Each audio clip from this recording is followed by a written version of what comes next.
Hey everyone, welcome to the Transgender Show. I'm your host, Emily. Each week I interview another person from the trans or non-binary community. We share our stories in the hopes that it shows you that you're not alone. My guest tonight is Crystal Frasier. She's a writer and artist in the gaming industry. And my little sheet just disappeared. Sorry about that. She is a developer for the Mutants and Masterminds role-playing game, as well as a comic book fan, RPG geek, and corgi aficionado. I'm reading this from her bio, and I know that there's already an update here, and we'll get into that in a second, because she claims to be a comic book fan, but now I know for a fact she's actually a comic book writer, so we'll get into that. She has played a variety of roles within tabletop and video games industries, and has lent her talents to companies including Green Ronin, Paizo Publishing, Palladium Books, Onyx Path Publishing, Rogue Genius Games, and Kobold Press. I can't say that three times twice. I can't three times fast. I can't say anything three times fast. My tongue is tied. So this is going to be great. Everyone, please welcome to the show, Crystal Frasier.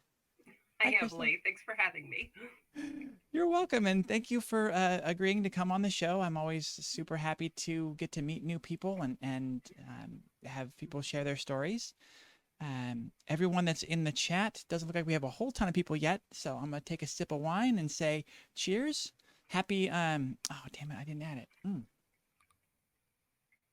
Happy Transgender Awareness Week, and there should be a logo on the top right that is not there yet. So while we give people a chance to come in and sit down, let's add that and have some more fun here. Yeah, if you'll just lift it up and hold it there. Little higher, little higher. What is this called? Trans awareness. Come on, I've lost a lot of my upper body strength. That's the one thing I'm really kind of nervous about in my transition with starting the hormones recently is like I got some I'm pretty happy with my arms and my legs, and you can maintain the strength you have. It just takes more dedicated effort. Oh, effort? Oh, that's not gonna happen then. I know it's a dirty word in our community, but okay, how does that look to everyone? Is that good? It's super gigantic. It's all over both of us, and let's make it something kind of livable here. I'm not really gonna object to something that covers my face. Why on earth would you say that? You're absolutely beautiful. Okay. But it's hard to reconcile. It's hard to feel it, right? That's Yeah. the I mean the human condition definitely, and then it's just magnified when you're trans of like you never feel like you're enough. Yeah, I mean, you grow up seeing a very different face in the mirror, and it's hard to not see like specific call signs of that face every time you look in the mirror. Yeah. Yeah, I was kind of shocked. You know, I just recently started HRT, so I was surprised when I had these moments where I would look in the mirror, even pre HRT, and would totally see the guy, like nothing feminine whatsoever, even like fully done up and all pretty in a dress and everything, and still see the guy in the mirror. And it's just like, oh. And then other times, like random times, I would see Emily, you know, even unshaven. Sometimes it was just like, this doesn't make any sense, but something's happening. Yeah, it's just a matter of training your brain over time. Well, let's go ahead and hop into it. Like I told you before I did your intro there, I'd like to have you kind of do a rundown, a little bit more about your bio, sort of what you do, and your history in the industry you're in. Just a couple minutes on you know where you came from in games. Well, I'm mostly known for working in role playing games, so stuff like Dungeons and Dragons or Vampire the Masquerade. Uh, Times where you get together with four. All right. That was cold. Well, we're gonna take a quick break while she cleans that up. That's why I keep my wine all the way over here. Yeah. It's a miracle I haven't done that before now. Well, that'll give me time to go onto this screen and add that logo here too, because I didn't do that. But now we're just watching her clean up. There we go. There.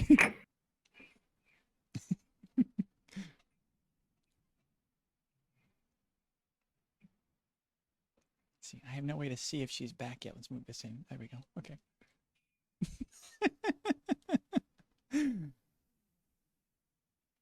This is fun. This is real fun.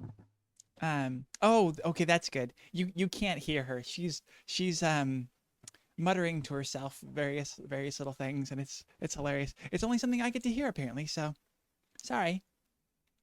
So my big question to the audience is, how are you doing tonight? What are you guys drinking? She's not, I wouldn't say profusely. No, I haven't heard any swears yet, but she's definitely grumbling. It's sort of like a do you remember Yosemite Sam when he would do like Razafrackin', like he would throw out this long string of, censored, self-censored swears. It was great. I don't have a towel at my desk. I have a lot of napkins. Playing a game the other day, knocked over an entire bottle of water towards the desk, so all over everything there, and I just threw down a ton of napkins. I was like, oh, here we go. This is...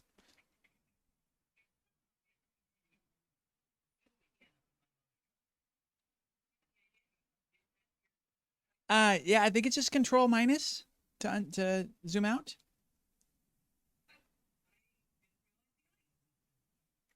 Um,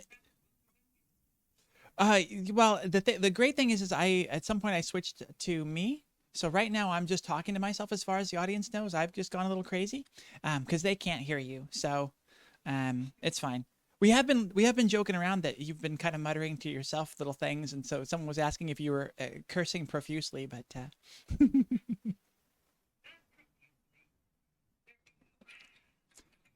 so I just told her that. Trying not to destroy my wife's keyboard that she has loaned me after my old one burned out.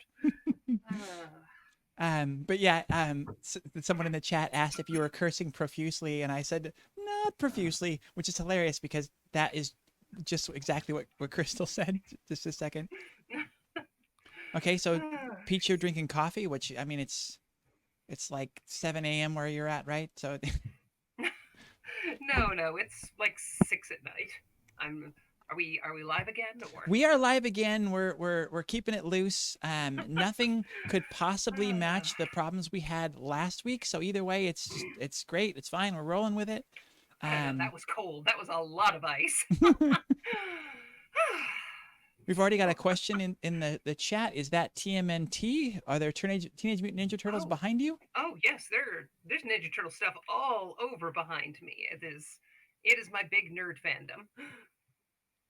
I've got the Revolve Tech action figures here, and I've got some fan art over here, and I've got a bunch of Mega Blocks back here. What's the big sphere-looking thing? That is the Technodrome. Okay. I made it out of Mega Blocks. Nice. Okay. I am not getting it down because it'll fall apart. Is it shoddy workmanship? Is that what it is? Mostly, yeah. All right. So let's take this one from the top again. Okay. You were just about to dive into some of your story, like kind of what you do. Yeah. What you do for work. So yeah, I work in role-playing games, which requires big hand gestures, as you all know. But role-playing games are basically where you sit around a table with 4 to 6 of your closest friends, and you pretend to be other people. It's sort of a combination of improv role-playing, it's sort of an improv slash gambling combination. You've usually got one person at the table who's the game master, who sort of sets the scene and controls all your opponents, and then everybody else at the table plays, a band of friends or the same team working together for a goal. Like in Dungeons and Dragons, you're like a Lord of the Rings style fellowship trying to overcome adversity and evil, or in World of Darkness, you're a bunch of like socially maladjusted weirdos who don't like direct sunlight and band together to make fun of the popular kids. But yeah, I got into them as a hobby back in high school, like a lot of trans people do, and I just started writing my own material as a hobby and for fun and sharing it online, and that eventually led to occasionally writing articles for different game companies, which Hmm. eventually led to developing these games myself. Wonderful. And how did you meet my previous guest, Janelle Jaquays? How do you know her? Oh, I think I know Janelle because she was already in the game industry or had been years ago when I was much younger. So we were kind of in the same circles. And then when you're trans and somebody finds out, they're like, "Oh, do you know this trans person in our industry?" And you're like, "We don't all know each other, but yes, of course I know her." But I've met her wife, uh, Becky Heineman, years ago. Gosh, oh, I'm not going to say any specifics because I don't need to spell out how old I am, but many, many years ago before they had met and gotten married. Hmm. I think I'm going to take a quick side note here. Thank you so much for typing in a question, Peach. For those of you that are here in the audience, we will be taking questions throughout. I'll read them as they come in and decide either to ask them at the moment or save them for the end. But I will make sure to try and get to as many of them as I can. Go ahead and do what she did there. Type at the Transgender Show first so that it highlights for me. And then I can see it easily and I'll add it into the queue for the end. All right, let's go ahead and dive into your story. I'm kind of surprised that you're Thanks. fanning yourself considering that you have a lap full of ice, but Yeah, but I just jumped up and ran around getting towels and dabbing things up and doing a bunch of squats and mhm, staying swole. exactly. It's Yeah. leg day. So when I said I'm kind of worried about losing muscle, some of the muscle tone from hormones, that's how you maintain yours, huh? Yeah, yeah, yeah. Okay, Vigorous working out. I will keep All that in at the mind. computer desk, of course. So like I said, let's get into your story then. When did you first realize you were different? Kind of what age Uh, was that, and what were those signs for you? so for me, it was really early, about 3 or 4 years old. I can't remember exactly when because back then it was just kind of a vague impulse since I had no context for it. But I remember being 3 or 4 years old, and my parents had somebody over to wanted to introduce me to them, and I just hid because for some reason it felt like lying to introduce me as a boy. I couldn't explain it. I didn't understand. I just somehow knew it would be easier if they were introducing me as a girl.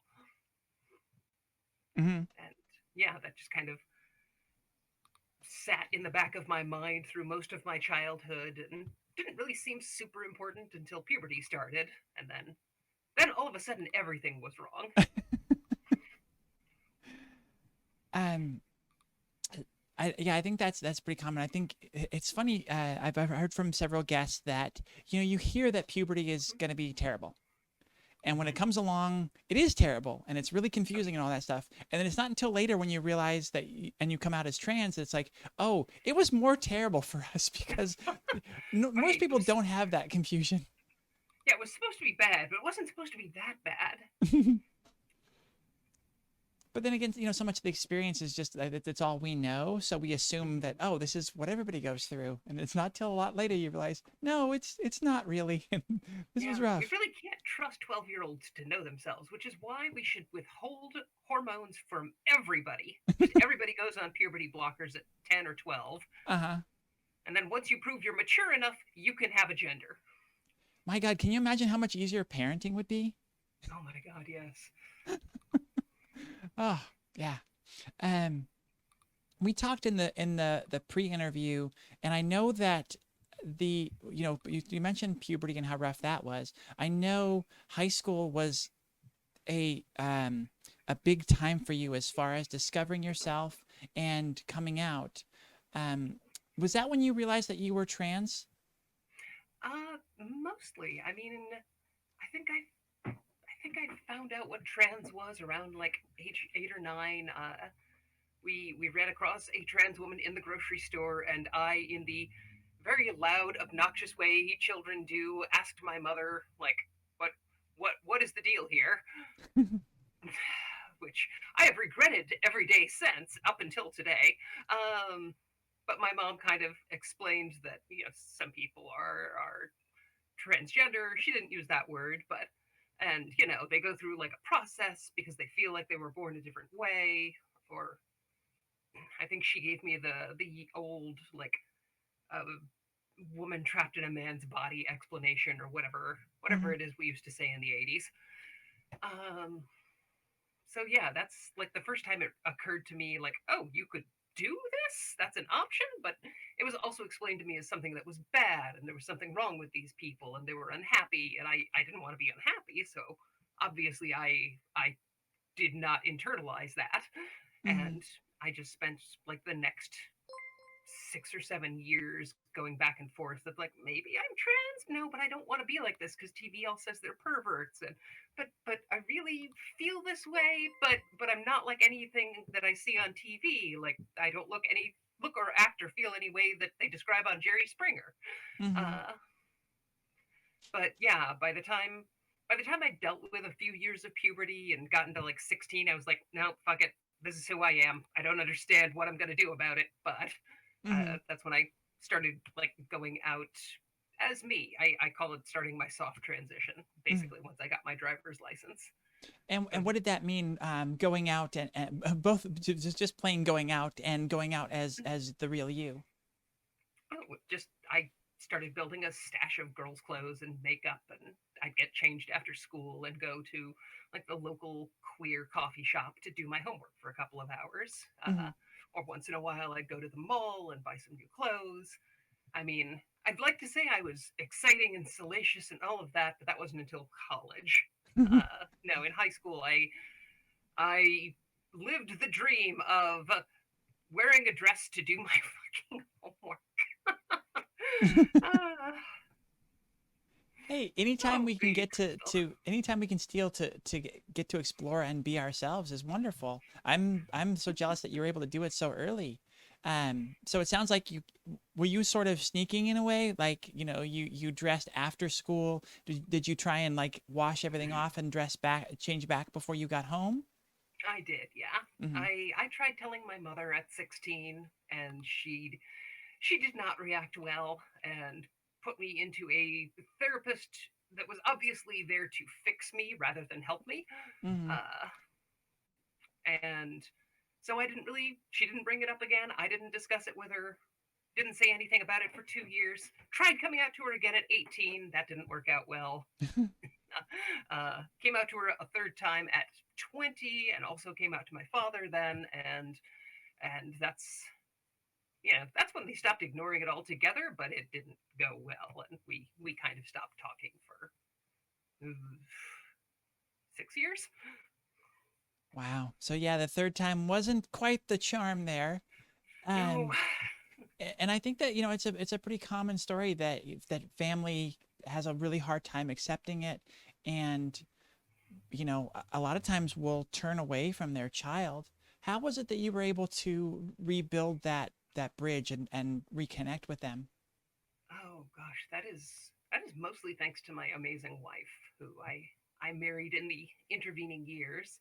Hmm. Uh, she I wound up with a lot of anger, over the course of my transition, and she really started helping me deal with that and process a lot of what I'd been through, and you know, at the very least, reach out to my family and talk to them and try and explain like, this is my life now, and I'm happy. You know, I'd like you to have a part in it, but I'm not going to compromise who I am for you.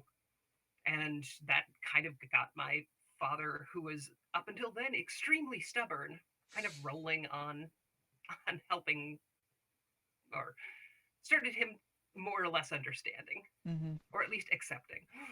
And that must have been an incredibly empowering conversation to have of like you've that confrontation. I'm standing up for myself. This is who I am. Kind of take it or leave it. I mean, It sounds empowering. Mostly it was just terrifying. Mm-hmm. Yeah, I it's mean, always a balance between those two, I suppose. yeah, I grew up in a fairly stern family, so my father did not really, he was not accustomed to people talking back to him. Mm-hmm. And because of that, did he respect you more, or did it just kind of set him back on his heels? He sure didn't respect me more when I talked back to him at 20, but I think I think more just realizing that I was willing to walk away, like when I came back at like in my late 20s. Like Mm-hmm. I think he appreciated more that he could lose all this. Yeah, understandable. Plus, it helps that he absolutely adores my wife. My little brother and I joke that my wife is the daughter he always wanted, or the child he always wanted. What did she say? Oh, but she's like, but I'm also trans. Mm-hmm. But Oh, but maybe yeah, because it's not his kid, it's easier. I think so. He never knew her before she transitioned, so he's only ever known the amazing daughter-in-law that she is. Well, and isn't that the thing? I find I'm still in that period where it's still easier for me to communicate with new people that only Mhm. know me as Emily and just accept me as that than it is to communicate with old friends who as my transition kind of speeds up here and I get more into my stride, it just gets a little bit dicier, and it's just mentally in a lot of ways it's just so much easier to talk to the people that just no, accept it, it's all good, and it's not even a thought in their mind. What other coming out experiences did you have other than with your parents? What was it like with friends? Well, I grew up in the South in a semi-rural area, and that comes with certain attitudes and preconceptions from a lot of the population. So a lot of my friends were kind of understanding. They didn't really get it, but there's sort of an attitude of, well, no harm, no foul in a lot of rural areas in America of like, well, you do you so long as it doesn't affect me. Uh, Uh-huh. so I wouldn't say they were super empathic and understanding, but they weren't immediately hostile. My best friend didn't really take it well. She tried to fix me. That didn't really go well. Uh, a lot of my teachers were incredibly supportive. Sometime in my senior year, rumors about like how I would spend my time after school got out, Oh, so okay. I being ended up being ostracized even more. So people just casually didn't want to hang out with me. Once it was like everyone had always assumed I was gay, and now they had proof that I was gay. So, um, so I mostly just hung out with the queer kids and the weirdos Mm-hmm. my senior year, and my teachers were super supportive when rumors started going around. School administration, not so much, but Hmm. Yeah, I was gonna say you talk about when you were sort of outed and what people thought of you, and I have this I guess it's not technically a quote from you, but it's something that you took part in or formed. Queer as a three-sided die. oh no, I did not form that. I've just spoken on it. Okay.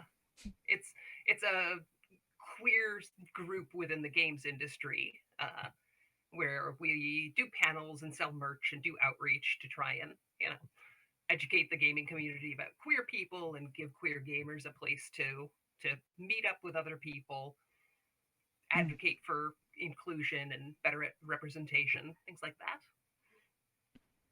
So it sounds like you, and correct me if I'm wrong, you didn't really have a community or a strong circle of like-minded people in high school when you were really kind of starting to explore yourself. When was the first time you did find community and people to really support you that understood what you were going through? I mean, I had some friends who were very good and very supportive. I I one of my friends really stuck by me and like supported me even when my parents had through a lot of the drama that I'd been through. So I Hmm. don't want to make it sound like I had no friends whatsoever, but uh, yeah, I did not really have like a relationship with the trans community at all. I was raised in the South by a conservative family. I mean, like I said before, I was taught a very certain thing about what transgender people were, and that I even once I admitted that I was one, I avoided the community. Hmm.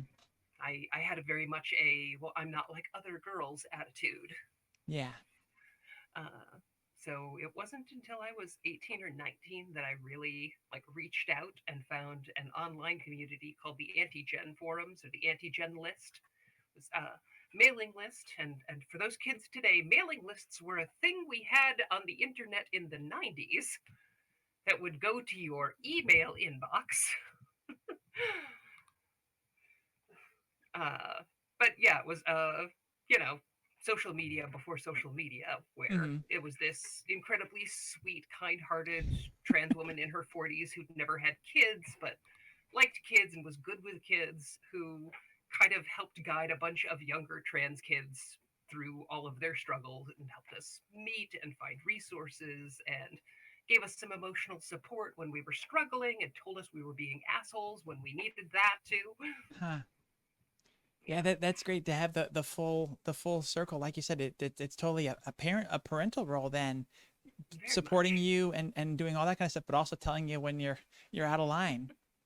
And it was. Yeah, but that's very much when I started to realize that I had been lied to my whole life about my community. Hmm. And so all of this was just through exchanged emails back and forth.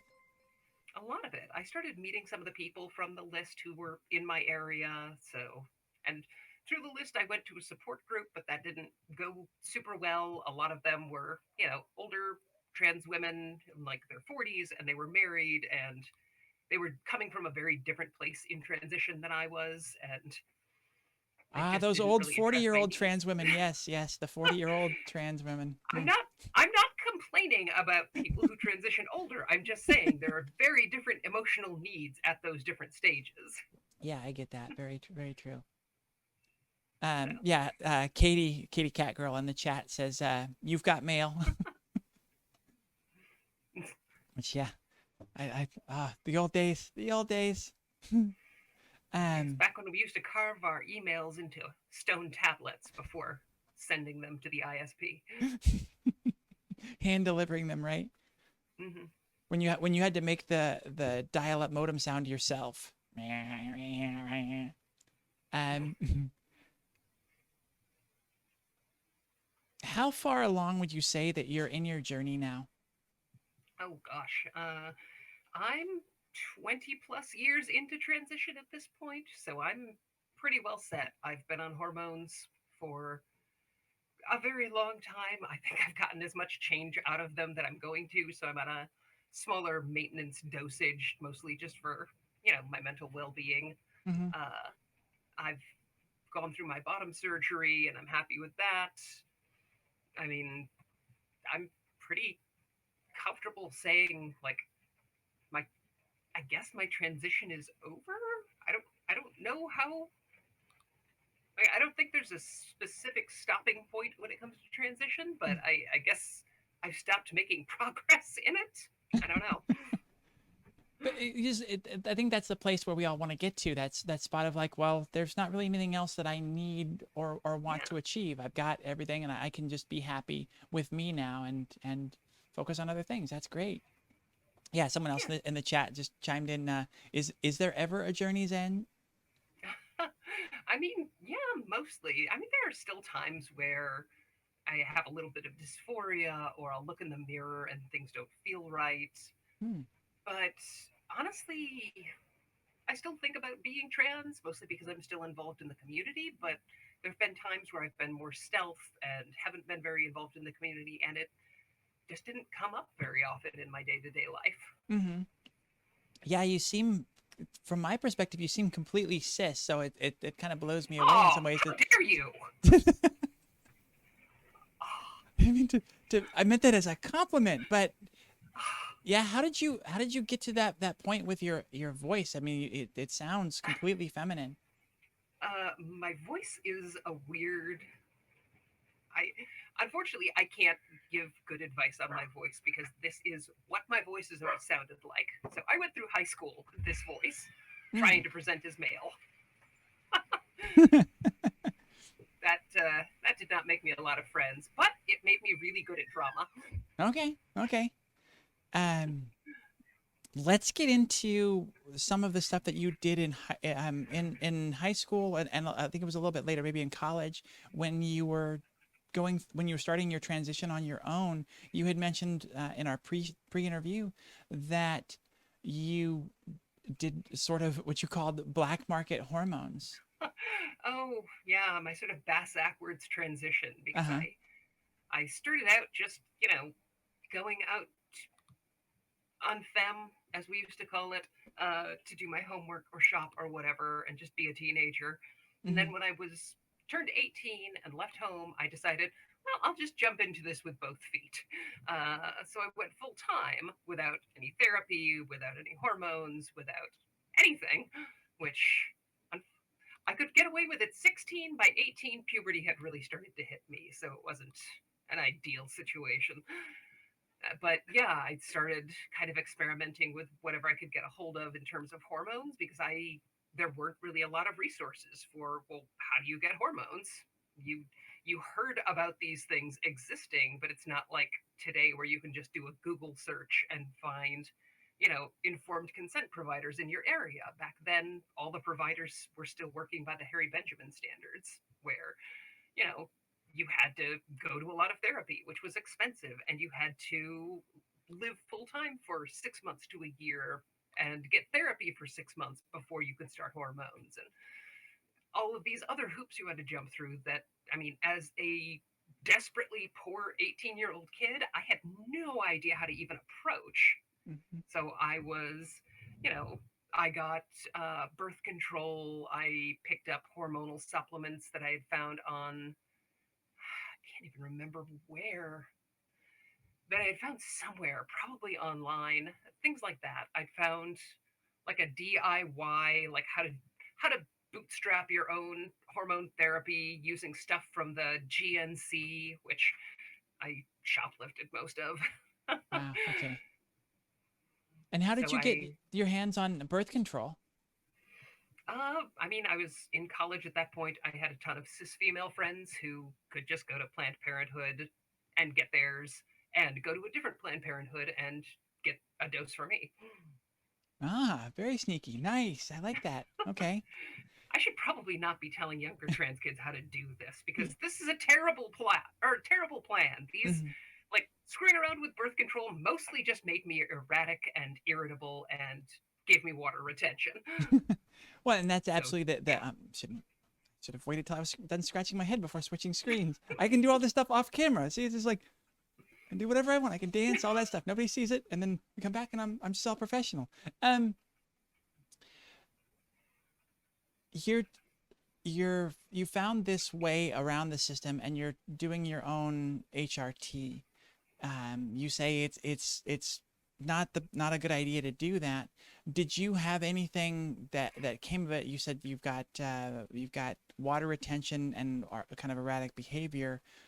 Um, and you mentioned in our chat before that you didn't actually see any positive results. Like you didn't see yeah, any of the I didn't. changes you were looking for anyways, right? Yeah, I don't think I really saw any changes in my face. I certainly didn't see any breast growth. I think I had some psychological effects, but I don't know if that was real or if that was just placebo effect. So Mm, I I would really, in this day of vast available knowledge on the internet and informed consent, I would strongly recommend going with, actual doctor prescribed hormones if it is at all possible for you. absolutely. I think if you dig and look hard enough, you can find those resources. You can find the help that you need, and it's just not worth it. And I think that's the biggest thing we can say against that is that yeah, it's got lots of dangers. It's got some side effects, and the, to your knowledge, you didn't have anything positive come from it. So it's just not worth it. Really? I mean, I don't think the hormonal birth, like not birth control, but like the hormonal It was HRT for postmenopausal women, done with like herbal supplements. So I don't think it really did any harm, but if I'd gotten caught shoplifting, that would have been bad. When I was paying for it with money that I had, that was a big sink of my money into something that probably didn't have any effect. You mentioned that you mentioned when we were talking about where you are in your trans journey that you still struggle with dysphoria at times. What Yeah, is it that brings that about? What do you see in yourself that you're I dysphoric mean, about at times? I think dysphoria is just a form of trauma, really, and you get better at dealing with trauma, but it's almost never something you put completely behind you. It's something that you're always going to carry, but it's something that doesn't have to dominate your life as much over time as you get used to it. I mean, I've still got, like you said, dysphoria from time to time. Like sometimes I look in the mirror and I see the like gangly, ugly 18-year-old male presenting person that I didn't like being and that got treated really poorly by the world for not fitting into an easy gender stereotype. Hmm. And So, sounds like didn't get treated very well by you either. no, not really. Yeah. It was a very different time in the community. There was a lot more emphasis on being able to pass, not being or not making waves, things like that. So, Hmm. can struggle with that a lot as you get older. The things you learn when you were young, because the world does keep changing and moving on. Hmm. Um, I got myself lost there. Sorry. No, no, it's it's kind of one of those things. It's a two-edged sword. It's really hard to hear that people that are so far along in their journey, like where you're at, still feel dysphoric at times. It's just like, oh, I'm always gonna But have to freaking deal with this. but Um, you won't always have to freaking deal with it. It's something very minor, and it's not something that's hugely crushing anymore. mhm. It's oh, it's like if you break your leg, you're always going to feel a little bit of a twinge when the weather changes, but it won't always be that pain of having a shattered leg pressing up against your muscle and veins. Yeah, yeah, and the other part of it too is that it actually is kind of encouraging to hear that someone that looks as so well put together presents completely like I said as a cis woman practically. I'll caveat that because I got in a little trouble when I said my previous comment, but if someone like you still has dysphoria at times, it kind of helps lessen it for those of us that are starting our journeys or earlier on, because it's like, oh, well, if everybody has to deal with it. It's just a part of life. And when you can understand it that way, then you can move on and it like you said with the leg analogy, it hurts less each time. Yeah. Um, of hormones, surgeries, or any other things that you did along your transgender journey, Mhm. what had the single biggest effect for you? What made you feel the most you, the real you? So for me personally, it was starting hormone therapy, like real prescription hormones, androgen blockers, all of that. Like inside of a few hours, maybe a few days, my brain just felt like it was working right for the first time since I was maybe 8 years old. Hmm. Like it just seemed like everything finally clicked into place. I felt like my emotions weren't this like alien thing riding around on me. My body didn't feel my body felt like my own body instead of something I was sort of, you know, stuck in. Mm-hmm. And I mean, I don't certainly don't regret having surgery, but in retrospect, I think I kind of overinflated its importance. So, Interesting. Okay. yeah.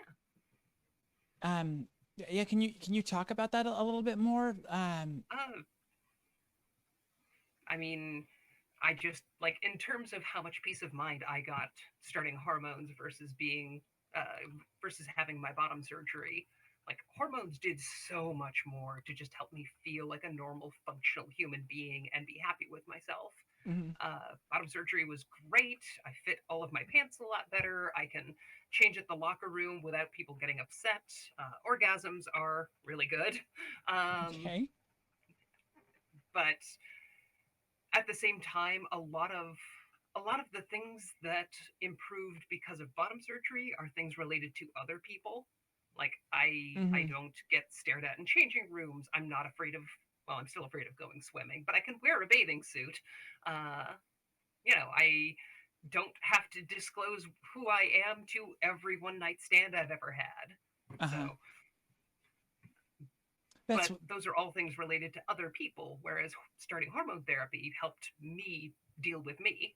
hmm that I'm so appreciative that you shared that one little tidbit about that the orgasms are better and that you're willing Mhm. to actually put that out there. I know talking about sex is kind of a taboo thing for trans people, especially from when the question comes from cis people. But I think there's also that kind of worry from us of like, will I ever orgasm again? What will sex be like? Will it end up being worth it once I get through it? Yeah, I Um, mean, there's so many variables with bottom surgery that mhm. it depends on who you go to and what their technique is like and what your health is like at the time and what your recovery goes or how your recovery goes, what age you have your surgery, just a thousand different options. Like I had a lot of complications after my surgery, and so I was numb all over down there for God a good 2 years. And Oh, I just thought, wow. well, I'm never gonna have another orgasm, Mhm. and kind of accepted that. And it was a while, and I had to. This is going to sound so sad. I had to get the Good Vibrations Guide to Sex to figure out how to orgasm with a vagina because it's a very different process. Uh-huh. And then meanwhile, my wife has her bottom surgery and she's orgasmic within a week. Of course. Yeah. Yeah, because that's the main thing to remember and it's brutal and I'm sorry for laughing, but it's the truth about it. We I said that you're a beautiful woman and you sound like a woman and all that kind of stuff. And so like the tendency is to get super jealous and be like, I don't look like that. I don't know if I could possibly achieve that and Yes, all of but will those you look things. like that in 20 years? Hmm. I'm pretty sure there's no chance in hell I will in 20 years. I'm 45. So, but like I said, it's an Yeah, I was. important point. Like we can't look at anybody else and hope or expect that that's what our journey is going to be like. It's Mhm. it's it's all different. Yep. And yeah, I appreciate that of like um hearing that you were able to reach not only orgasms but better orgasms than before, but you had that period where like you kind of had to give up on it because of your complications. Yeah, I ended up. I mean, for no fault of my surgeon, I went to see a great surgeon with a great support team, but I ended up having a lot of swelling. I've only found out like since then that my body just reacts very poorly to any kind of internal injury. I have tons of extra swelling that you wouldn't have expected and things like that. So I had a bunch of extra swelling, and it took forever for dilation to not be incredibly painful. It took a long time for the swelling to let up on my nerves in particular, so that I got sensation back. Okay. Uh, it I ended up having to wear a catheter for 2 or 3 weeks after my surgery, like considerably longer than normal. God, that Mm-hmm. was quite a while ago. Yeah. Um, but yeah, so my surgery was, I mean, not a complete nightmare scenario, but definitely one of the poorer experiences you could have. But I still get orgasms, and I like them. Mm-hmm. Yeah, again, I think that that's such a wonderful thing to be able to share to our audience, and I really appreciate this because, I can't imagine what that mental state was when you got out and you were so excited about what this was going to mean for you, and pretty much all of it was wrong. it was frustrating, but I had enough going on, like in my life in general, that I'm not going to focus on this one thing. Mm-hmm. Plus, I mean, I also really like giving when it comes to sex, so it really only screwed up, part of the equation. Mm-hmm. But yeah, my whole brand on Twitter is oversharing so that people can understand these things about trans women that nobody wants to talk about. Mm-hmm. So, Yeah, it's a very sensitive subject, and especially like if you've been through. I mean, I think a lot of trans girls would be traumatized by that and very triggered by talking about it after having gone through that. You put all of this, your whole life into this dream. You finally scraped together the money to make it happen. I'm sure you did a ton of research, and we'll get into that in a second of who the right surgeon is for oh, you. You have your consultations, you go through it, and just everything, it just all goes sideways. oh, this is like I like to tell my therapist, this is one of my D-list traumas. We're going to work on the A-list stuff first. Hmm. So, yeah, But I'm very fortunate in that I have survived many horrific traumas. So minor things like that don't really bother me. uh, okay, so my brain is I'm hitting a wall. Like, how much do we want to dive into that, or how much do we We want to? we don't. We really Okay, don't. oh, that's fine because the whole point of this show is to focus on the trans journey and helping other transgender people. And um I was gonna Yeah. text somebody earlier, like the point of the show is to see if we can make the guest cry. Um and it's not at all, but it just, sometimes we talk about real stuff here. We talk about the real traumas we've gone through, and a lot of times it's really sensitive. And wow, I'm tearing up now. Oh, But estrogen's a bitch. yeah, maybe it is. Um, wow, yeah, because I always I cry at movies and I cry at commercials before HRT, so this is just gonna be rough. Uh, I subsume all of my pain into bad jokes. So, again, another conversation I had today with somebody that kind of took what I said the wrong way. I'm like, I'm all about sarcasm and snark, so sorry. for me, it's mostly dad jokes. But yeah, Hmm. Sarcasm, snark, and horrible puns. I love a terrible, terrible pun. Oh, it's right in the wheelhouse of a dad joke. Love it. Um, all right, trying to get back on track here. You sound like you've been through a lot through your transition. So I think this is going to be a tough question for you. But what were the biggest learning curves that you had through your transition? What were the biggest things you had just try and take the top crust off of that? oh, well, I might not have started transition knowing how to fight, but shit if I didn't end transition knowing how to fight. Um, Realistically, though, I mean, a lot of the learning curve I had in transition was social related. I grew up a very isolated child. I didn't have a ton of friends. I was the nerdy kid who did the whole group project herself. So I was very much used to doing everything on my own. I had to take care of my little brother since I was about 10.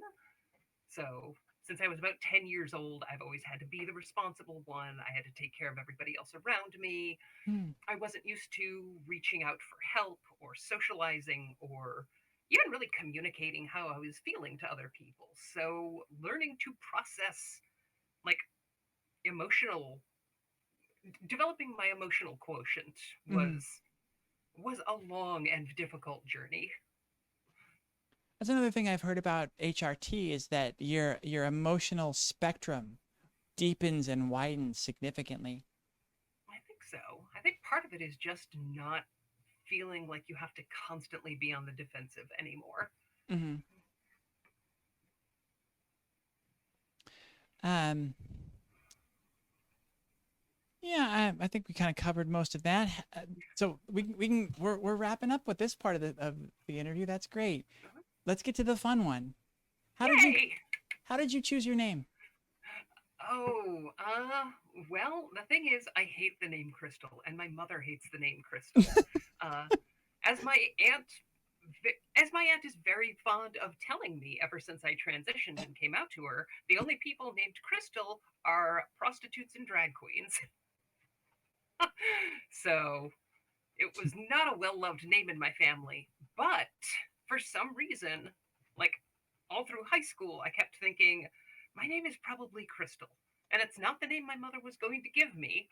But at the same time, like something just kept like in the back of my mind, well, that's probably my name.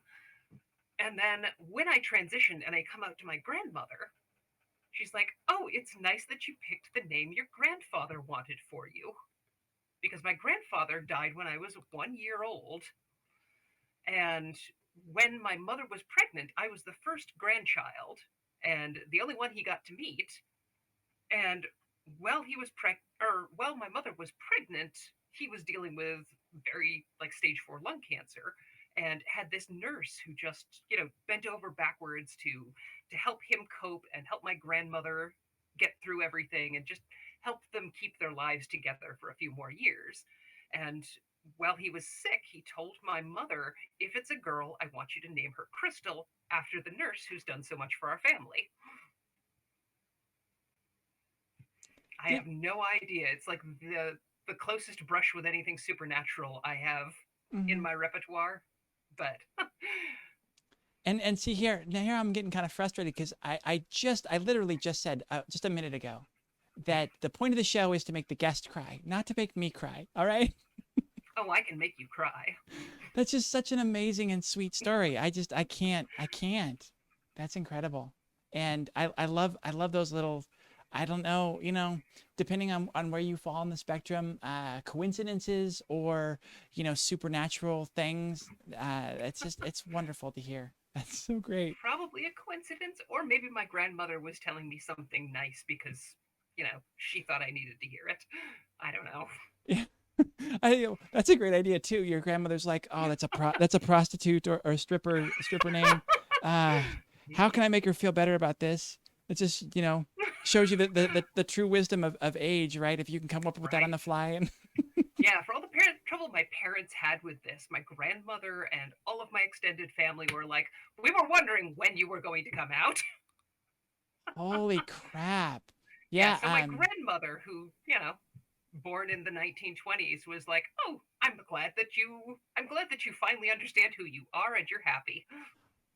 wow. Yeah, I had an opportunity with my grandmother.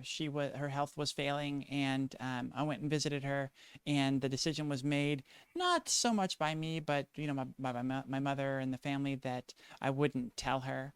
I understand why, but it's like you're kind of left with that hope of like, or that thought of like, well, what if she had accepted? What would that have been like? Um, and there's no advice I can give on that. It's just you really have to base it on what you feel in your heart, like on how they'll accept it and how important it'll be for the two of you. But I've found that you shouldn't believe what you're thinking in your head sometimes with that. Like I found that people accept it more generally. Family's the wild card, but you know, don't be too afraid to do it because sometimes the benefits are far worth it. Well, on that note, what this is where we wrap up this section of the show. What are some of the key pieces of advice that you have for young or closeted trans people? I mean, a lot of it is a lot of it is just based on my own errors and mistakes. So, probably the number one piece of advice I have is build a support network for yourself early on, ideally before you come out. Find friends that are going to stand by you no matter what. Find members of the trans community in your area. Find clinics and therapists near you.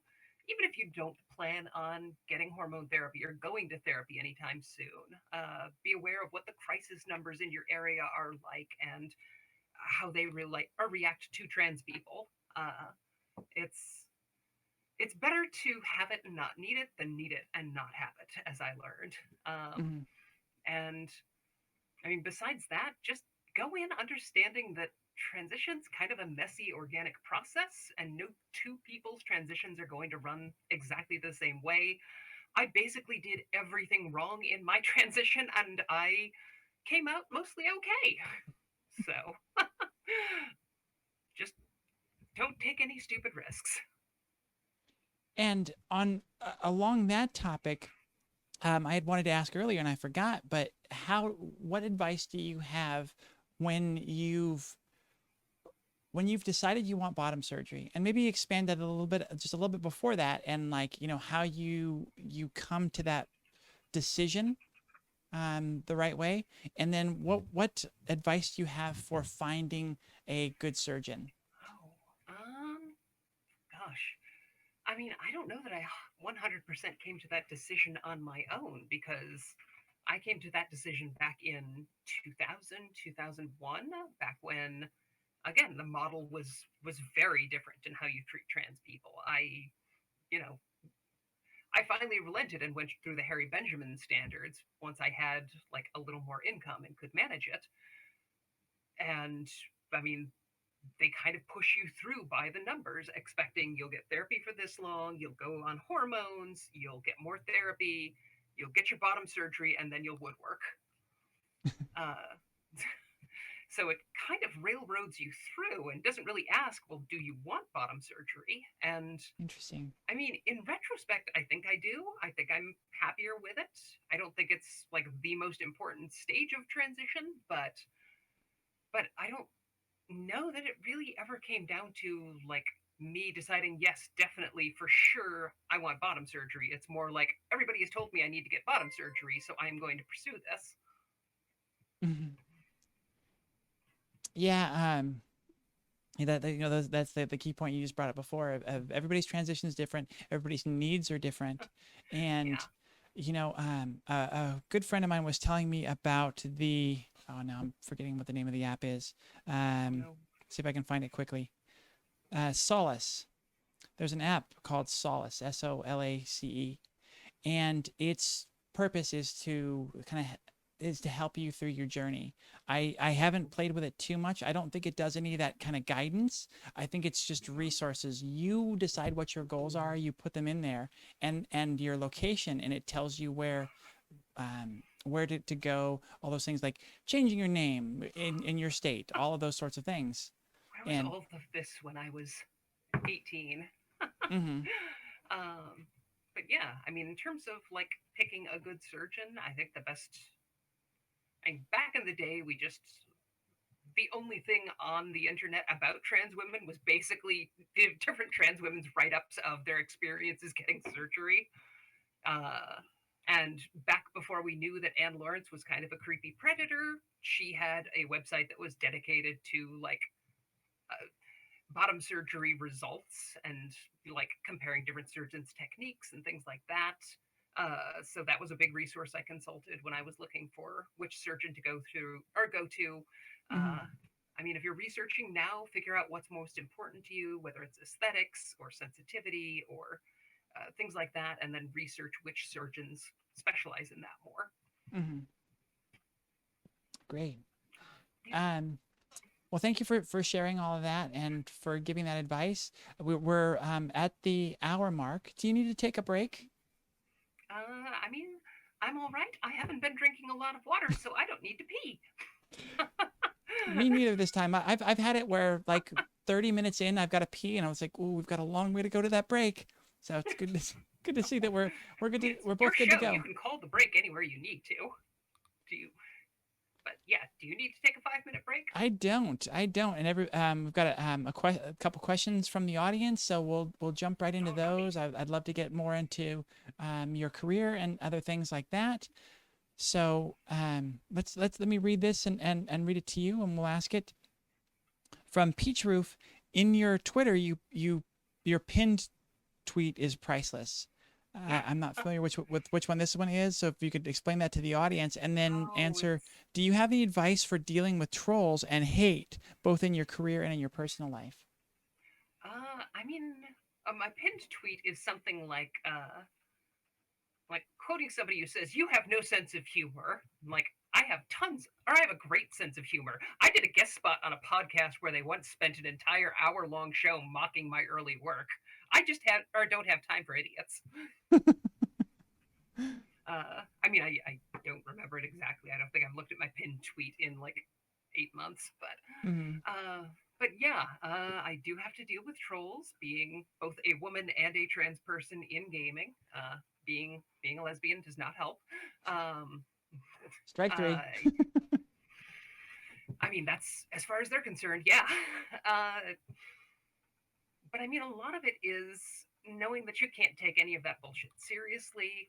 These are basically people who have spun a fan fiction about you. They don't have any real critique. They have traded the same asinine assumptions between themselves so many times that they've built up a completely fictional version of you in their heads that they hate, and they want you to sign off on their fan fiction.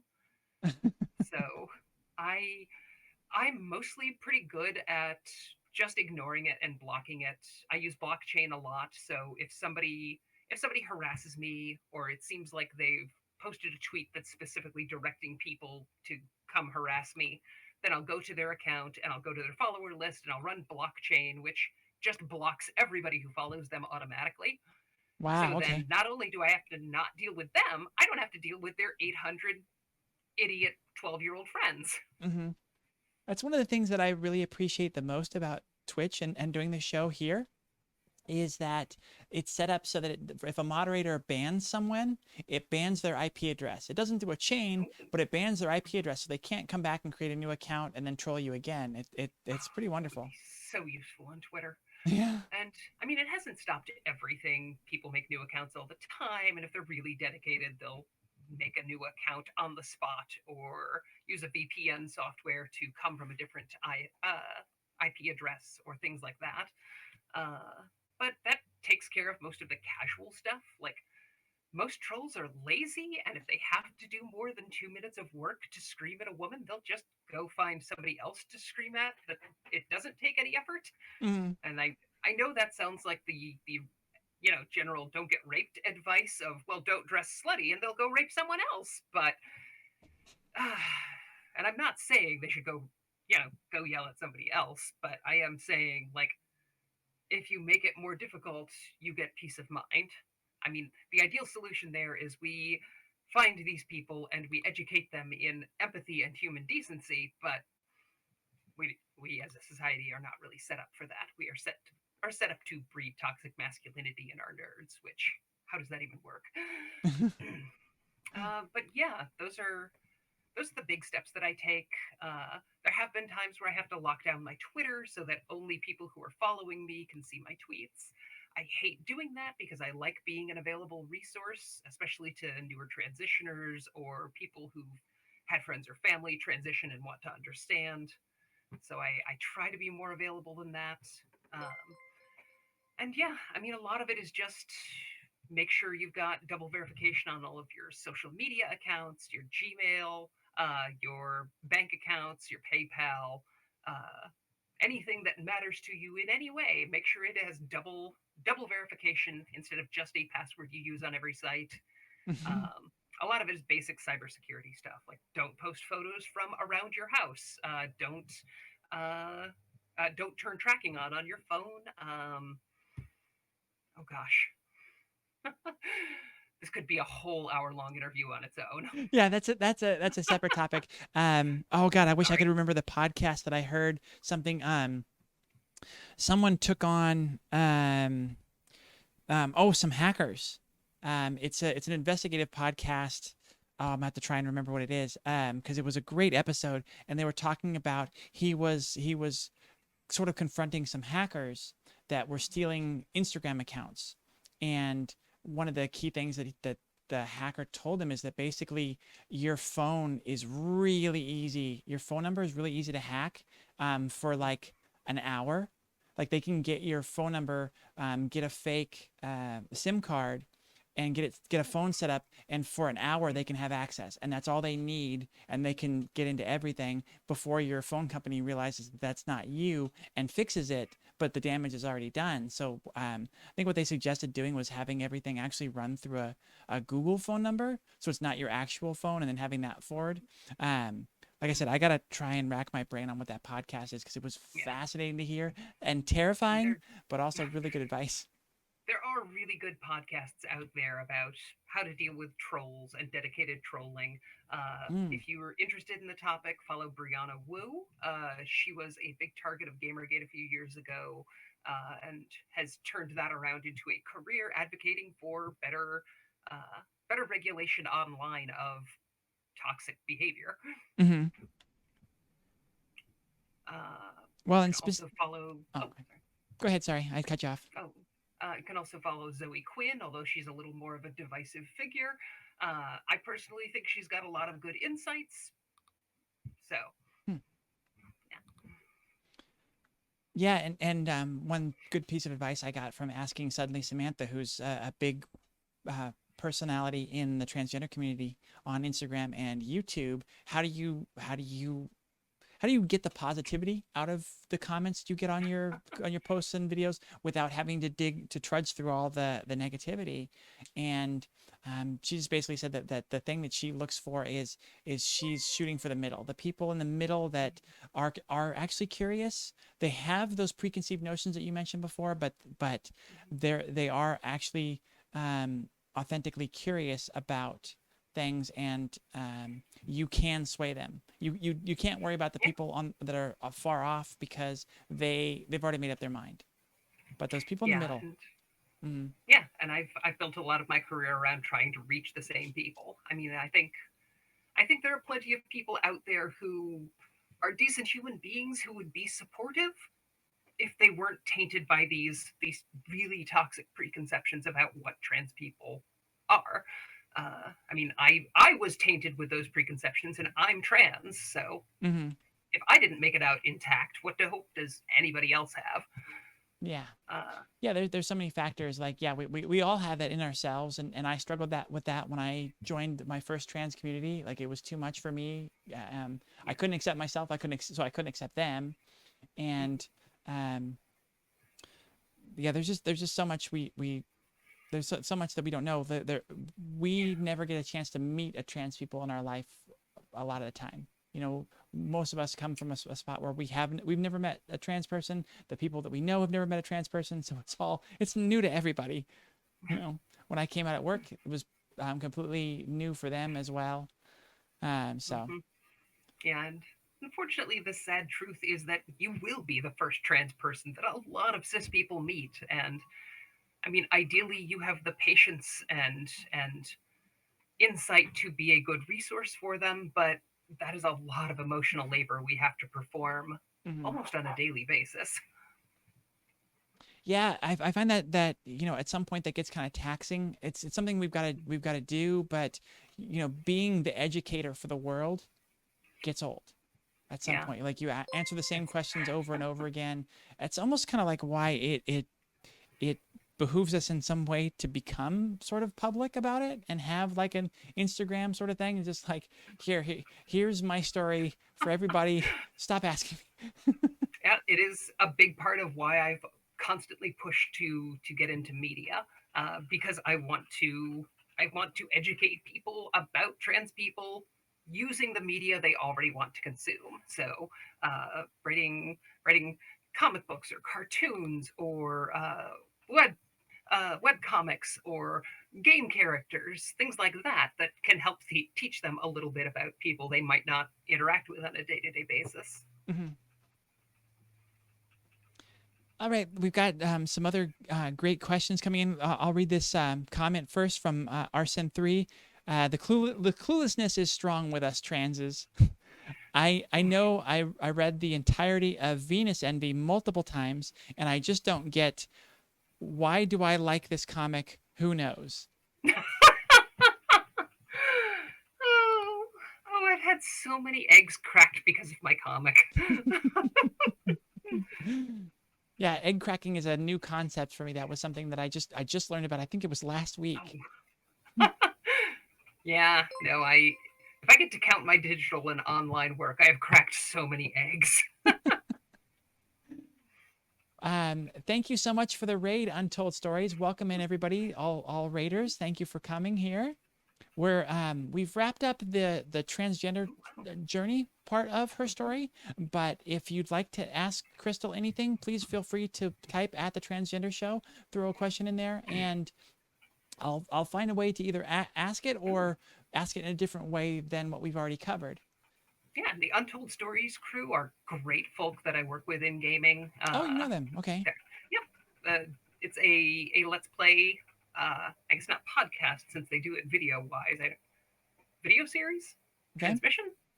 I'm really bad at words, which is ironic for somebody who is a writer for a living. Mm-hmm. Uh, but it's run by Alex Thomas, who is one of my writers over on Mutants and Masterminds, and is Mm. just a delightful fellow.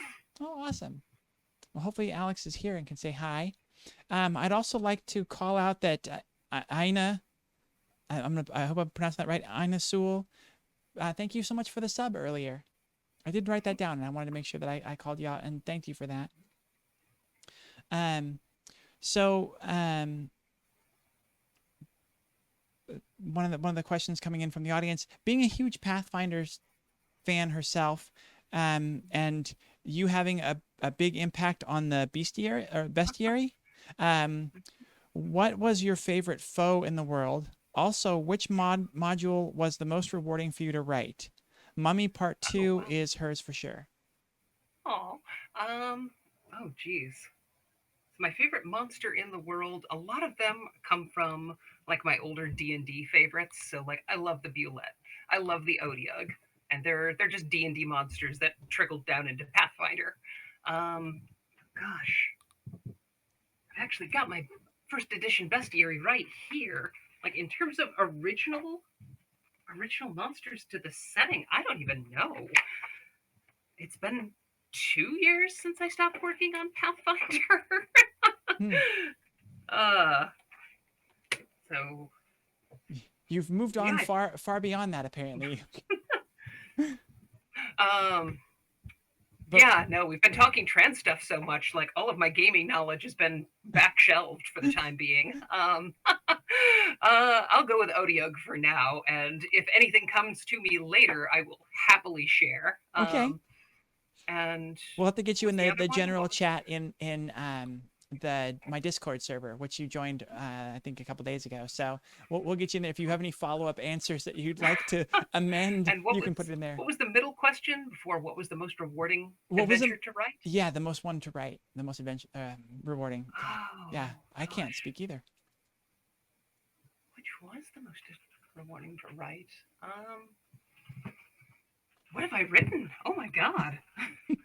I That's think the first question, I uh, guess. There, yeah, we've got another sub uh, question. What have you written, and what did you like best?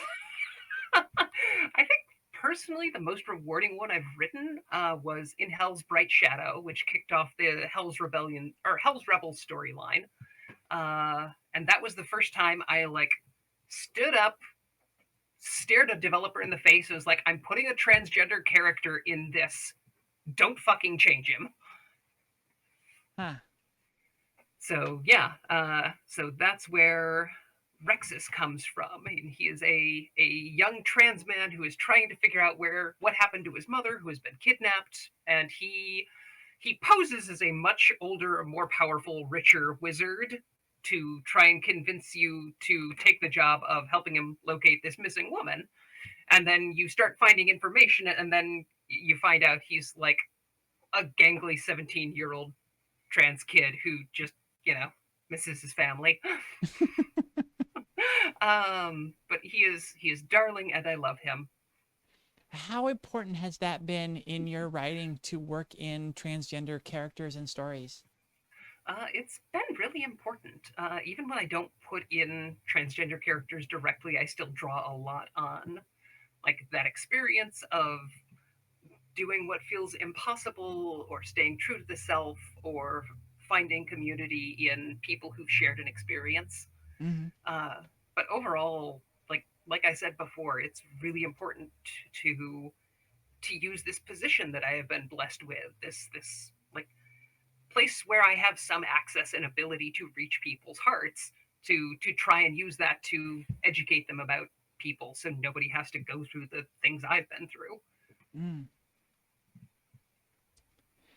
Yeah, that's a wonderful thing to be able to do. It's great to have that visibility and that it's an over exaggeration to say that power, but in a way it is a power, a place of power that you have to be able to present things like that in something that you know there's an audience that will come across it. Yeah. Oh, this didn't paste in right. Let's see. Okay. I think this is pretty similar. Excuse my lack of, or my just, why not lack, my just complete ignorance in some of the gaming industry. And is this the same question? What's your favorite role playing game project that you worked on? Slightly different. Okay. The first one was for Pathfinder, which is a game I worked on for about 10 years. Mm-hmm. Uh, but I've been in the industry for about 20 years. Um, Gosh, my favorite project that I've worked on. Oh, I guess I guess the answer is always the next one, because the planning stage is always the most fun, where you're outlining and researching and like figuring out the paginations and what can go in the book and how you can make it work, and like trying to figure out how to bend the systems to do what you want. And then you have to sit down and actually do all of the pounding on the keyboard to make it happen, and then you learn to hate it. That's um, when all the joy is just beaten out of you, right? kind of. It's like school. Mm-hmm. You start with a love of learning, and then they add on having to write homework, and then you hate it. Yeah. But That realistically, oh, I think Blue Rose. Blue Rose is a romantic fantasy role playing game. So it's one where instead of the big focus being on combat like in D&D, the big focus is in on talking and making connections with people and building relationships. And there's still some fighting because swashbuckling, but I only wrote about 2,000 words for the Blue Rose core book, but it was 2,000 words about gender, so I'm pretty proud of that. nice. Yeah, it's like I said, it's great that you've been able to work that in and make that a big priority and a big part of your work. Couple more. We got a lot of great questions. We have to get into comics at some point too, because that's a big thing that I want to hit. What makes a or breaks a game for you, Crystal? Like not mechanically, Oh, unless you want to, but more the makeup of a game. I mean, a lot of it, you can read a book and tell who it's written for by how they describe their assumptions about the player versus the outgroups you'll interact with. So, like for example, a lot of Hackmaster books, which is a fun kind of retro old school RPG. But they talk about the players as being almost exclusively men, and women being this mysterious thing that is a challenge you have to overcome. And I mean, despite my love of their old school aesthetics and their curiously appropriate use of papyrus, uh, I have a hard time reading the old or the Hackmaster books, because I mean they have assumptions about gender that are kind of outdated and hurtful. Hmm. Um, but yeah, a lot of it is how games describe the outgroups versus how they describe who they assume the player is. Like, definitely one of our big projects at Pathfinder was kind of yanking the reins away from the straight white guys. Well, Hmm. and admittedly, they already had one gay white guy there who'd done a bunch of heavy lifting in terms of gender equality, and queer representation. But like once they started hiring women and people of color as well, we started doing a lot of heavy lifting to add more, uh, like more references in the rules to like women can be players and game masters, and non-binary people exist, and sometimes black people like to play fantasy games too. Yeah, that strikes that smacks very strongly of something that Becky Heineman said. Something that she ran into in one of her jobs was she was trying to work in just female characters into games, and she was confronted with a misogynist that said women or girls don't play video games. That attitude is why girls don't play video games. Yeah. Yeah, because you don't treat them well. um, But I mean, realistically, women make up over half of the base of gamers. mm-hmm. So, like, you can look at the scientific numbers. Women play more games than men. Mm. Having, let's see. Are there any special moments from role-playing games that have stood out to you? Drinking angels under the table stands out as a recent example.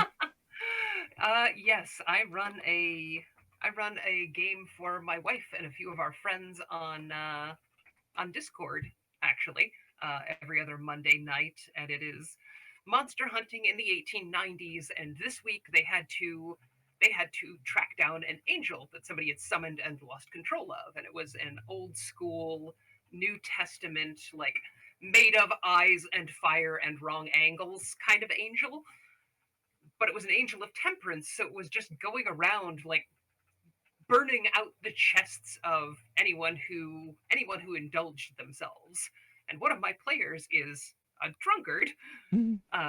Well, she's kind of a traumatized woman who drinks to cope, but uh, when they finally found this angel, the angel was like, "Oh, you I like," and the angel's current host.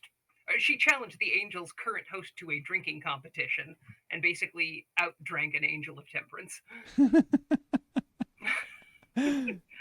um, oh gosh, what are all my good gaming stories? I don't even remember. Usually I'm at conventions and people are like, let me tell you about my character. So when somebody comes to me and is like, tell me about your characters, I'm completely unprepared. Um, Yeah, the audience is the wild card in this show. I showed you they really are. I showed you the preset list of questions that I have, but we have no idea what the audience is going to want to learn about you. Um, oh gosh. I mean, this year has been so strange that it's kind of hard to remember a lot of things that I've done beyond it. I think that's facts for everybody right now. Listen, what have I done that's exciting in games? Like, as a player. I don't know, but you love psychopomps. I do love psychopomps. So there we go. There's my favorite thing that I've created monster-wise for Pathfinder, psychopomps.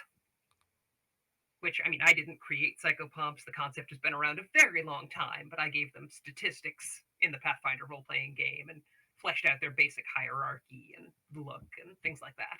Mm-hmm. One of your best games ran off a cliff. Just lost the flame. Oh, my wife is reminding me of. I like to play Paladin as well on the same thing. The horse. I generally game with my wife, so she's reminding me of the times she's been with me and the moments she's loved. Like, at one point I was playing a barbarian in an old Dungeons and Dragons game, and I play a lot of barbarians with death wishes, basically. And so we were supposed to have this encounter where, like, our medium level party sees a giant friggin' dragon, like, fly around and devastate the countryside and then fly off. Except it, like, swoops low to be dramatic through this canyon, and we were on a bridge, and we're like, oh, is it going to destroy the bridge? Are we all going to die? And my barbarian just takes a running leap off of the bridge to land on the dragon. That is much too dangerous for her to kill alone. And so it's one of those cases where the GM is like, roll it, and I roll a ridiculously good jump check and land on the dragon, and because I'm a barbarian and raging, I have all this strength, so I'm just holding on, and the dragon isn't strong enough to buck me off, and I've got my barbarian sword that is not powerful enough to overcome the dragon's like armored hide, but I just keep wailing on it and holding on, and I don't even know. I think we just eventually hand waved it of, like, my barbarian gets kicked off into the trees or something. Mm-hmm. But that's pretty emblematic of how I play. Wow. And it sounds like it worked out. You totally survived. So there you go. That's great. Having used video games and role-playing games and LARP as an outlet for discovering their gender identity, the audience member asks, do you have any similar experience do you ever integrate that into what you create? And I think that's probably a kind of common theme, something I was thinking about recently about, the Twitch streaming gaming community of like how many of us use games as that escape from the reality that long before we even realize that we're trying to escape from reality because the reality doesn't feel right to us. I mean, I did play Chun-Li a lot in Street Fighter 2, Mm-hmm. and I kept telling myself it's because she's the fastest and I like the lightning kick. Mm-hmm.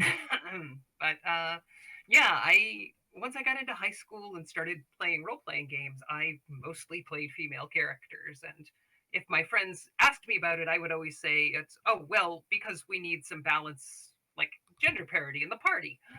Because back then I was the only girl at the game table, and I wasn't willing to tell anyone I was a girl. Mm-hmm. Uh, And yeah, because of the misogynist in our misogynism, it's not a word. The misogyny in our society, the other people wouldn't be willing to play female, so that's a good excuse. I love that you're able to pull it out. but yeah, I worked through a lot of my like early, well, what would I do if I were a girl moments through like role playing games. So a lot of my questions to what would I do if I were a girl turned out to be, well, I would turn into living iron and throw fireballs. Not the most useful in transition in real life, but I'm sure it's You'd got be some application. surprised.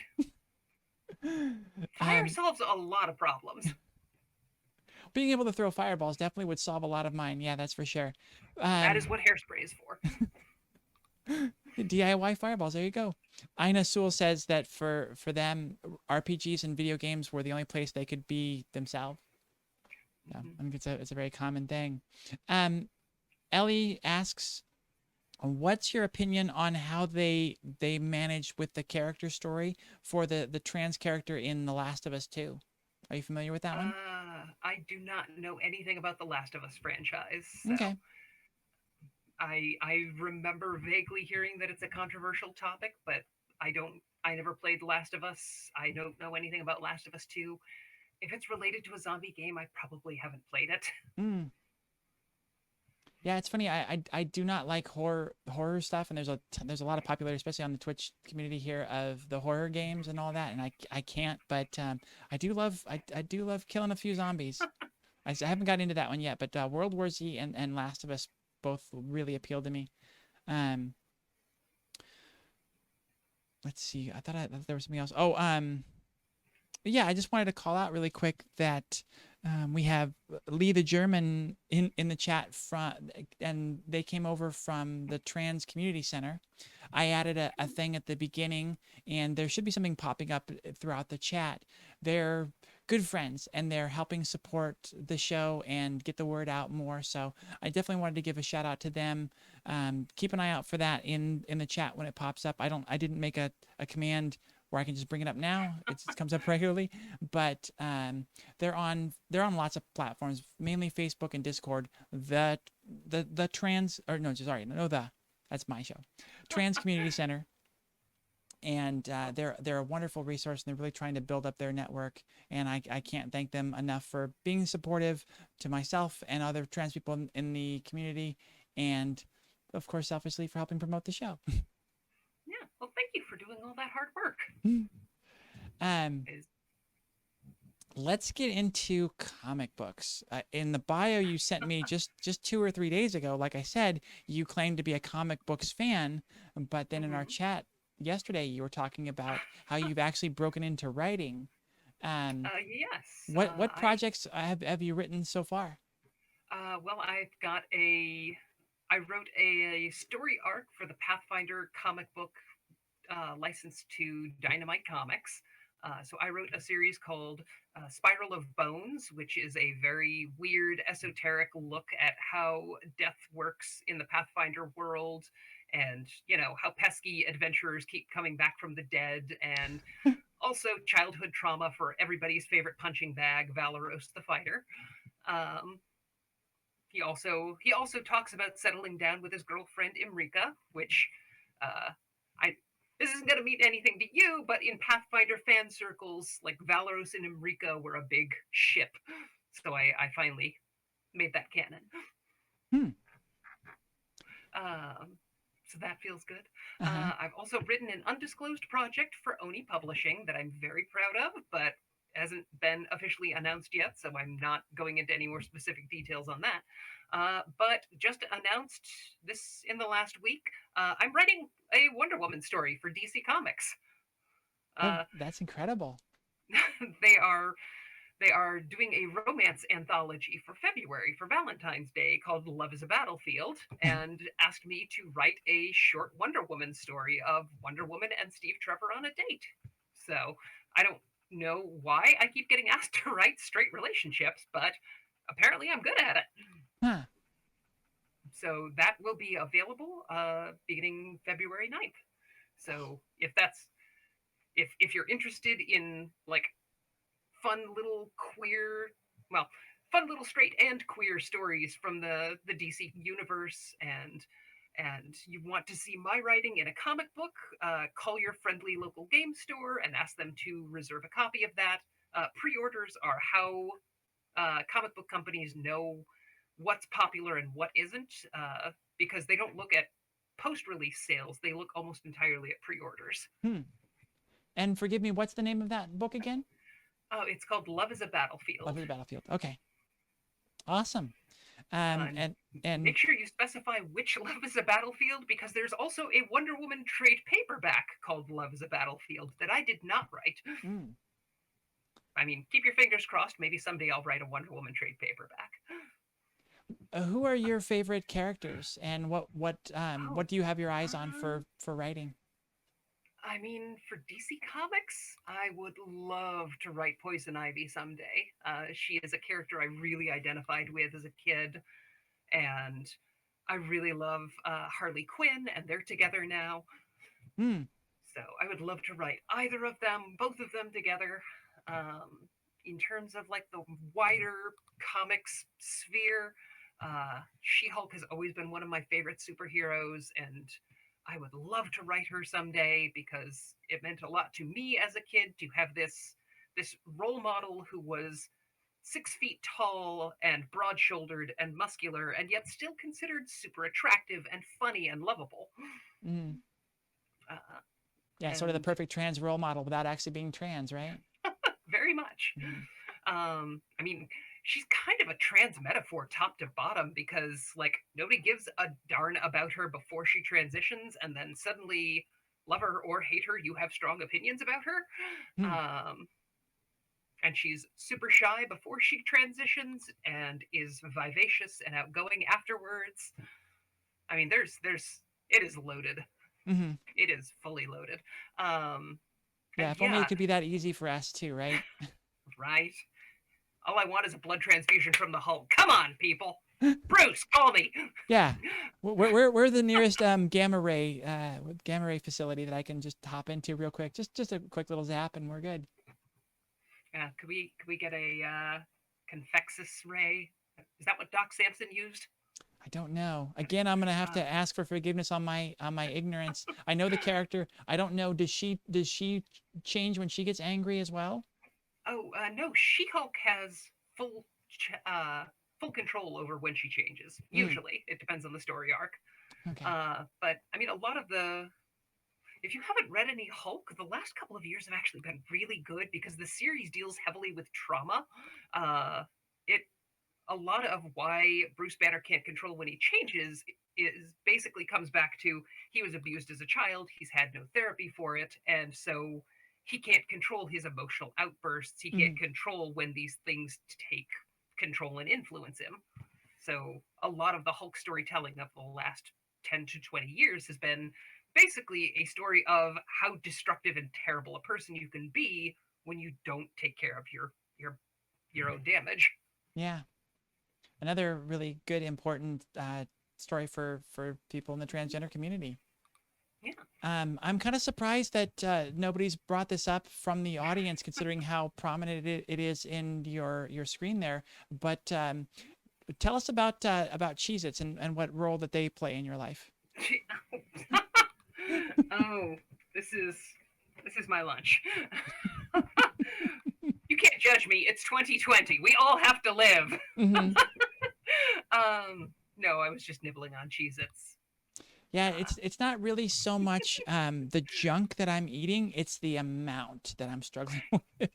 yeah, I I keep telling people I'm an extrovert. Everything I do to deal with stress requires me to go out and interact with other human beings. Without other human beings that I can go out and interact with, I only have stress eating.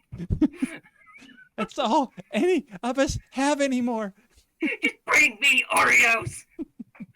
Yeah, it was amazing. I just got to go on I for what it's worth on paper, like just a simple, silly little trip. I went to meet some friends and we went on a little road trip. Few days, no big deal. But in the context of what we're going through now, and the fact that these are people that I've met during the pandemic online exclusively, never met them in person before, and they're some of my closest friends. It was it was one of the best trips I've ever been on, and it was just kind of amazing that that kind of juxtaposition of like any other year, any other day, like this would have just been kind of a nothing throwaway sort of just a fun weekend basically. But it was really important to like, oh, I get to hug these people now, like I get to see them, like I can see their face when they react to things. It's just like this is crazy. Yeah, like the last 6 months, like the most interaction I get with other human beings is I go to the grocery store, and like 3 months ago, I met a friend for lunch where it was a to go place, and we got it to go. We sat at an outdoor table, like on opposite ends of the table, and just talked. We didn't even hug, and I feel guilty for even doing that much. Ah, Mm-hmm. Yeah, I won't say I'm part of the problem, but I think it's really easy to fall into that and just be like, oh, I need the interaction so bad that I'm just gonna let it slide this time and yeah. do things that I'm not supposed to. I mean, it's rough, like psychologically, especially if you're like me and you recharge by spending time with other people.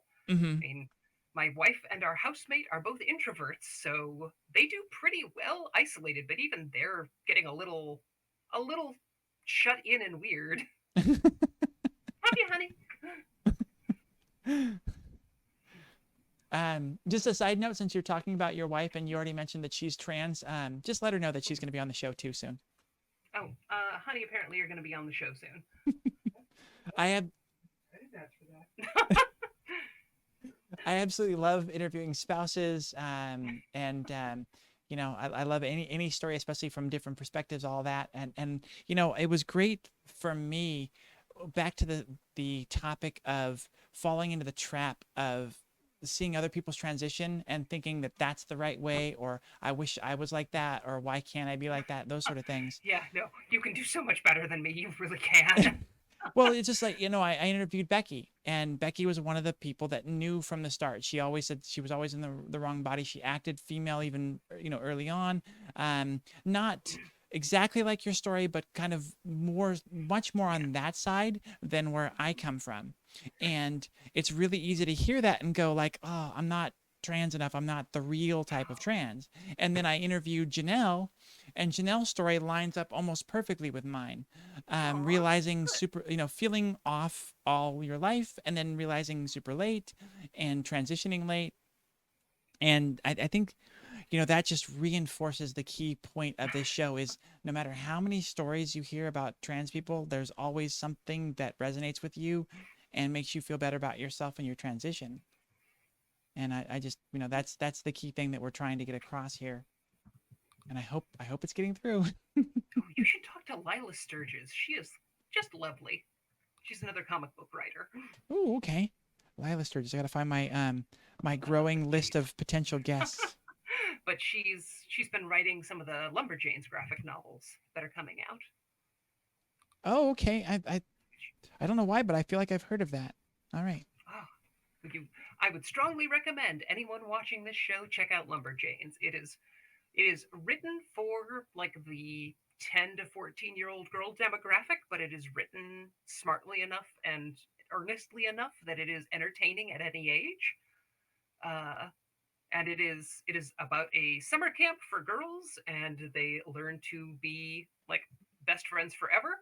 And also, the woods are filled with terrible magical creatures and time portals, and they have to survive it all. And if that's your jam, but you want it with boys, there's a series called Backstagers that is all of the guys from drama club at their boys' school who work behind the scenes. So, like the lighting guy and the set designer and the costuming guy. And it's them trying to hold their theater department together, but also backstage just keeps going back further and further, and it keeps getting weirder and weirder. And they kind of take it on themselves to not let things get out. Hmm. I love that in the chat we've got lots of people throwing out, whether they're they're introverts and extroverts.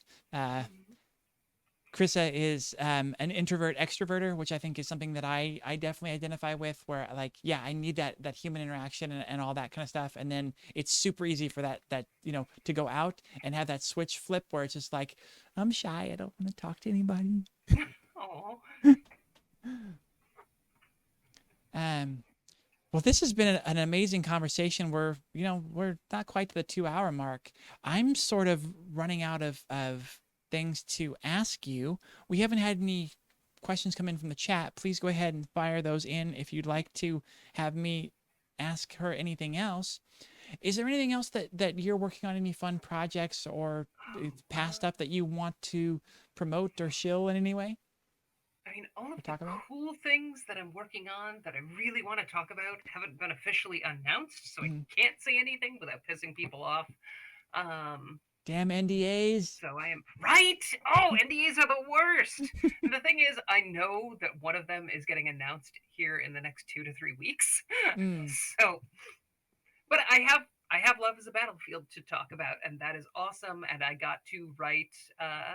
I basically got to write Steve Trevor and Wonder Woman screaming about their like respective damage at each other, and then being really, really sweet to each other afterwards, because they're mostly just insecure, scared kids. That's so great. Actually, it's fun writing Wonder Woman being just a little insecure because her whole thing is confidence. Yeah, it's great. I think there's a lot of that coming out in TV and movies of like the imperfect hero. There's just so much more depth to characters now. Yeah, and I love that we really get to see like the inner workings of a lot of these characters. Yeah, it goes back to like what you said about the Hulk, where they're dealing, with his need to deal with the trauma that he's lived through. That's pretty great. All right, so the problem is that the chat just wants to start a war here because Ina Sewell has thrown out a really touchy subject. Crystal, Star Trek or Star Wars? That's not fair because they both have very different high points and very different low points. Like, are you asking me to compare Revenge of the Sith against let's go with Insurrection?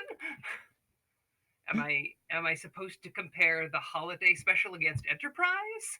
Am I supposed to compare The Empire Strikes Back against Deep Space Nine? Like,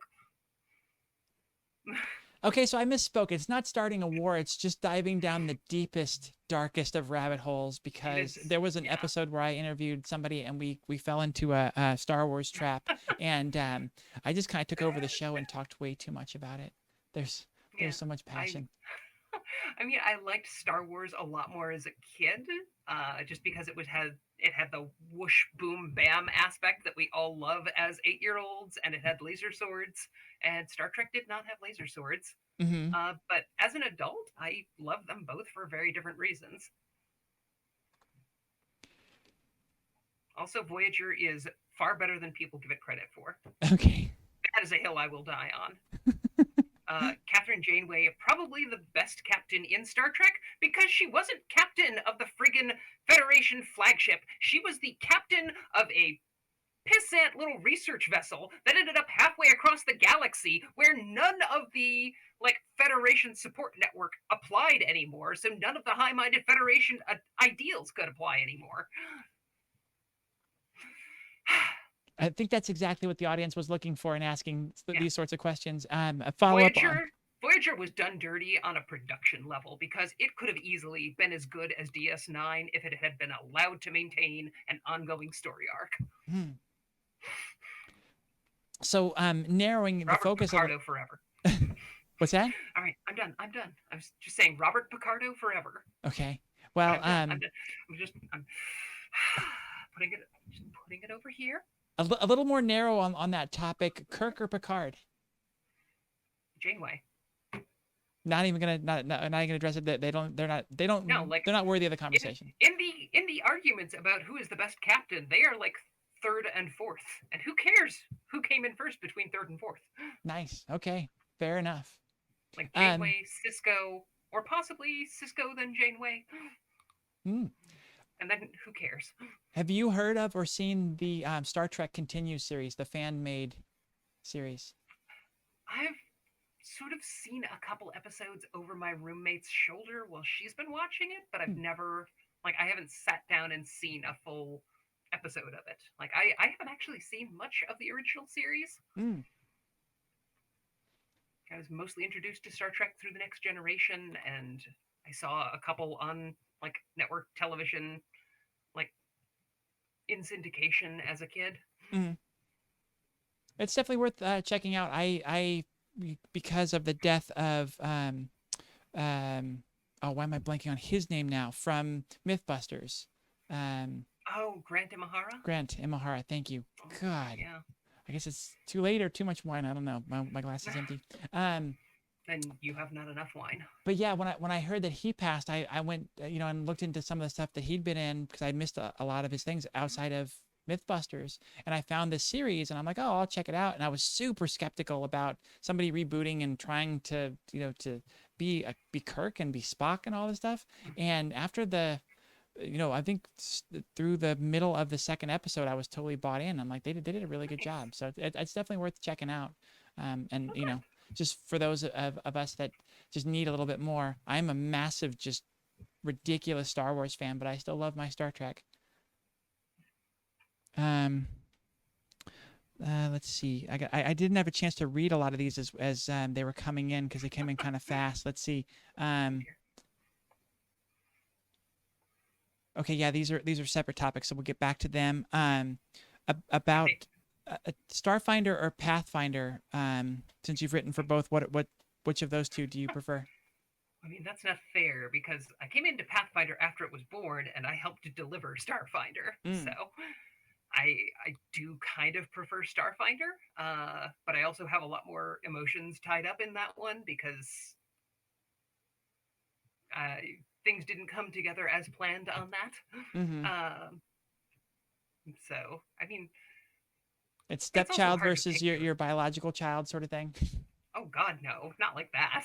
But it's kind of hard to choose between your favorite projects. Mm-hmm. I tend to be more of a sci fi person personally. I feel like there's a lot more room for different tones in storytelling with sci-fi versus fantasy because not necessarily because the medium itself is limited, but because audience expectations are very different.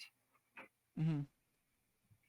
We've got a great question that came in. I love it. I'll have to let me scroll back up and find out. I didn't grab who wrote it. Let's see. This is coming from Ellie Strive in the chat. Did you feel that you were treated differently in the workplace, different from cis females? Did you have any Oh, kind of awareness of like a different standard or treatment? yeah, every place I have worked where I have been out, I have very clearly been treated differently. I'm judged by a different set of standards. Hmm. Different behaviors from me are not acceptable when they are fine from cis female colleagues, and especially nobody cares if they come from male colleagues. Yeah. And Interesting. there's yeah a lot more assumptions that you'll stay in the background, that you will default to authority. I mean, it's varied a lot depending on the employer. A lot of assumptions that you just won't raise your voice about certain things. Uh, yeah. Hmm. Yeah, that sounds kind of similar. But it takes what we came up to in Becky's interview, Becky Heinemann's interview, to another level. She had mentioned the misogyny she ran into, where if she was acting the same way as her male colleagues and kind of putting her Hmm. foot down and making decisions and all that kind of stuff, where the men were appreciated for being Hmm. take charge and all that kind of stuff, they viewed her as a bitch. Yeah, and if they know you're a trans woman, then on top of that, they also see it as proof that you're not really a girl. Yeah. Um, oh, I don't know why the chat's not working well for me here. Sorry. Um, a fun one. What's your favorite collectible? Or no, I'm Uh, sorry. What was your first collectible, and what's your most favorite? First collectible. Oh my god. What started the obsession? Well, my first, like, I guess in that case, comic books would have been the first collectibles I ever got. I had a copy of Teenage Mutant Ninja Turtles #2 from Mirage Studios that my mother picked up for me when I was just learning to read because it was a comic book with funny animals on the cover. She did not realize what the content was. But I was like 4 at the time, maybe 5, and treated it like a 4 or 5 year old treats a black and white comic, and colored in it and drew in it, and you know reread it till the cover fell off and all of that. So Mm-hmm. I didn't really treat it like a collectible, but it was probably my first. Hmm. Yeah, lesson there: don't give a 4 year old a comic that will someday be worth tens of thousands of dollars. Yeah, no one would know that. I find that that's a funny thing as being a collector, right? Those things that you Hmm. had as a kid, where, oh, if I'd only kept it in the package, it'd be worth thousands of dollars, and it's just like, there's Yeah, but I'll there's say this: that comic book probably inspired most of my lifelong geekery. So, what's more valuable? Uh, so yeah, so what's your favorite, what's your prized possession at this point? my prized possession? Oh God. I mean, it's rude to call my wife a possession, isn't it? I'm gonna go with uh, yes for the sake of it, she's because I'm trying to she's get her on the also not show. So collectible. She has a very limited print run. Um. Oh gosh. yeah, I talk don't about rarity, right? know. Yeah. I mean, I'm bad at being a like collector nerd. I pick things up because I think they'll be fun more than like because I want them to stick around. I guess like on a personal level, like one of my favorites is my White Rabbit action figure Okay. because she is my favorite C-list Spider-Man villain. She is a basically a spoiled rich girl who just had decided she wanted to be a supervillain, and so she picked a theme, which was Alice in Wonderland and the White Rabbit, and got a bunch of gimmicked weaponry like off the rack, and became a loser Spider-Man villain. So it's just such an endearing growth process.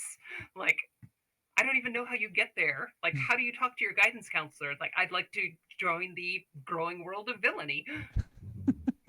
Do you have any ne'er do wells I could shadow? Yeah. What internship opportunities are there for that? I mean, internship opportunities there are tons of. It's just no advancement potential. Yeah. Yeah. I mean, I have all kinds of stupid odds and ends. I have a bunch of my original Ninja Turtles figures from like Nice. back in the 80s. Mm-hmm. Uh, Most of their accessories, but I don't know because they're all in a big Tupperware bin and I haven't really sorted through and like paired things together. Yeah, I think my Uh, mom still has a lot of that, because my brother was we were all into TMNT, but my brother was the biggest one, and was at the age to get a lot of those toys. So, mhm. um, someone asked if I can ask you if you felt pressure from cis friends or females. Um,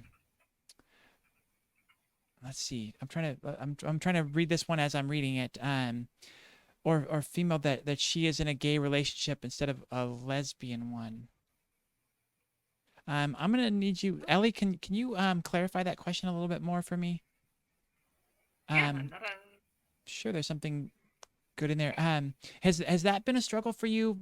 The fact that you are in a lesbian relationship, is that cause any Uh, struggles for you in particular in I friends mean, or work?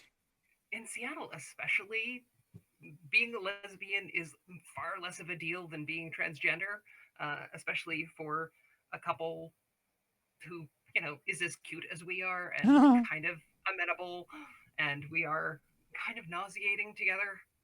Um, but I mean, I'm bisexual. I've dated women and men, and I get fewer stares when I've dated men, but I'm also very much in love with my wife, and if we get occasional stares, it really doesn't bother me because I get to go home with her at the end of the day. Mm-hmm. Yeah, so as they're staring at you, you can stick your tongue out at them and say, "Yeah, yeah, Kind of. you wish." um,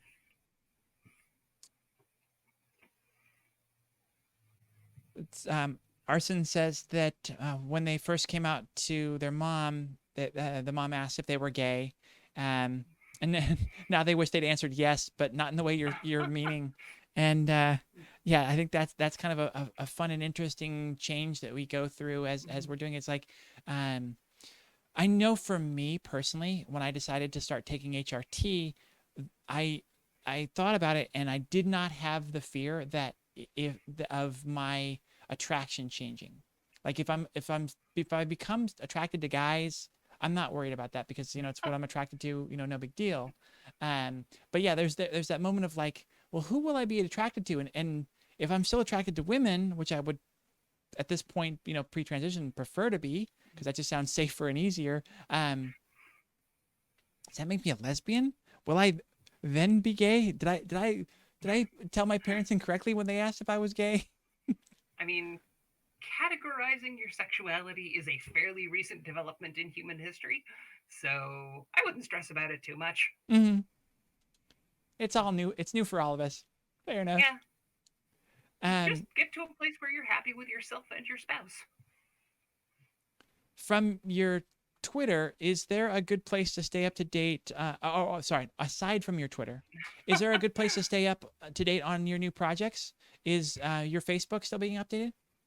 I mostly reserve Facebook for my family and friends. I've got a fan page for like Crystal Frasier, author that I don't really update nearly as often as I should, just because Facebook is increasingly unpleasant to deal with.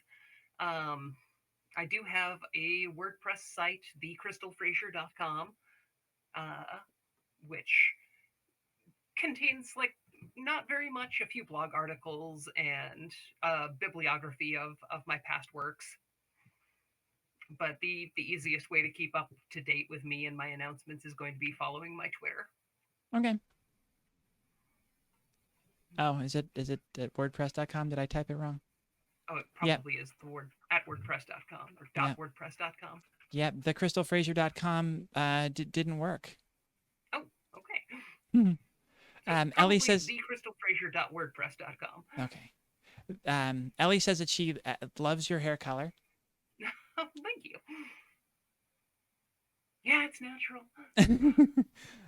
Ina Sewell says, I think that trans people get the advantage of questioning everything about themselves, including sexual orientation. And, I think there's something really, really positive and really true about that it is a benefit. We do explore more about ourselves and learn more about ourselves. And, going back to the thing with the Hulk for a third time, dealing with those traumas to be able to handle our lives in general, it is something. It is a benefit.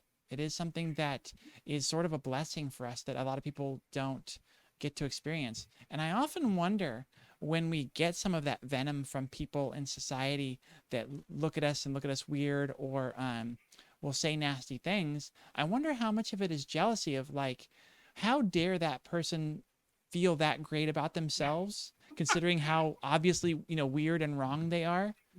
um How dare that person be so smoking hot in a red lip? um, yeah. So yeah, it's something that it's hard to be positive about sometimes. That when people are looking at you from the outside like that and giving you those looks, but there's something to be said for what we do go through and the level of awareness we reach. And I'm starting to really hate this term, but how woke we are. I mean, the term itself is overused, but I see what you're getting at. Hmm. Yeah, I think we're ready for a new term now. Um, Arson asks, what is something you wish people would ask you about? Um, oh, is that for me? Are you asking me? What is something you wish people would ask you about in these that people haven't? Yeah, when you're interviewed in something like this, what are like in my interview of you, what did we miss? What are some of the key things? Nobody ever asks me what my favorite dinosaur is. It's a microraptor. Okay. Microraptors are great. They're like travel-sized velociraptors. Mm-hmm. I mean, velociraptors are already kind of travel-sized, but microraptors are even smaller. They're the leading edge of raptor technology. Mm. Is that the purse raptor basically? Yeah, it's a purse raptor. Mm-hmm. The one to carry into all the grocery stores and all that stuff. Take shopping Yeah. with you. And everybody kind of coos at it and thinks it's adorable, but they actually bite more frequently than the big ones. Oh, okay. That's something to keep in mind for your pocket raptor. Just keep that in mind. Yeah, no, you really got to socialize them young. Are those And real? Is that a real yeah, animal it's a from? real dinosaur. It is okay. Uh, they are smaller. They kind of look like raptors. Kind of like the Archaeopteryx. They look like pint-sized velociraptors, maybe the size of a chicken or so. They had feathers. They could Mm. climb trees. They had wings on their hind legs in addition to their forelegs. Mm. Prehistoric chickens. I love it. Wonderful. And Um, if anybody who's had chickens knows that they're dinosaurs, and they've never forgotten nor forgiven that they are not. they're so weird. They're so weird to look at. Oh boy. Um, well, now it's turning into dinosaur chat, as you would expect. Dilophosaurus are still the best in someone's opinion here. I was just I so mean, happy with the Dilophosaurus that killed Dennis Nedry because he needed to go down. He was super annoying. That poor guy. I'm forgetting his name right now, of course, because my brain's stupid. But having to play Newman and then play this other annoying character. Talk about being typecast. right? But I gotta say, like, Dilophosaurus got set up for some unrealistic body expectations by Jurassic Park. Like, poor things. Now everybody expects them to have a neck frill Mm-hmm. and spit venom. So, like, they don't come with that. You've got to buy the neck frill, We gotta and that's accessorize an with that, added huh? Okay. expense. Yeah, and I know. then you've got to buy aftermarket venom, and of course they charge more because the Dilophosaur tax. But Mm-hmm.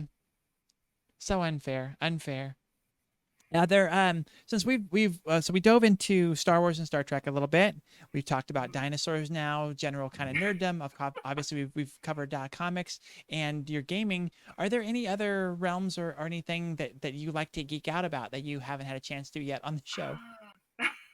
I am a really good baker, and I don't get to talk about that very much. It's like one of the few feminine things I do and genuinely enjoy and am good at. Hmm. Um, so I love to make cakes and bread and cookies. Although I haven't in a while because it's usually something I do when I'm happy and 2020. Uh huh. Yeah. But I've been Not a lot of stress baking these days. not a ton. Mostly I've been stress curling up on the couch. I have been practicing my focaccia, which is getting really good because I started an herb garden during lockdown. Mm, So I've been using fresh herbs in it. nice. What are So you mentioned the focaccia. What are some of your favorite recipes? Some of your favorite things to bake or Oh, to create? I mean, I got my start on my mother's banana bread, which was her mother's banana bread. Mm. So I guess the family banana bread at this point. Um, I do these double chocolate cookies that my wife loves. I think are a big part of why she married me. I make a really good coconut cake from scratch, starting with the coconut. Um, and then, I mean, that's only really a thing if you're Southern, but I am Southern and I love coconut cake. In fact, I probably should make my wife a coconut cake to make up for getting her on your show. Yeah. Got quite the stare there. Yeah, we're both gonna owe her, I'm assuming. Oh yes. Oh, you're gonna owe her big. um, so this has prompted some a question from the audience. What's your favorite carnival treat? Carnival treat. Oh gosh.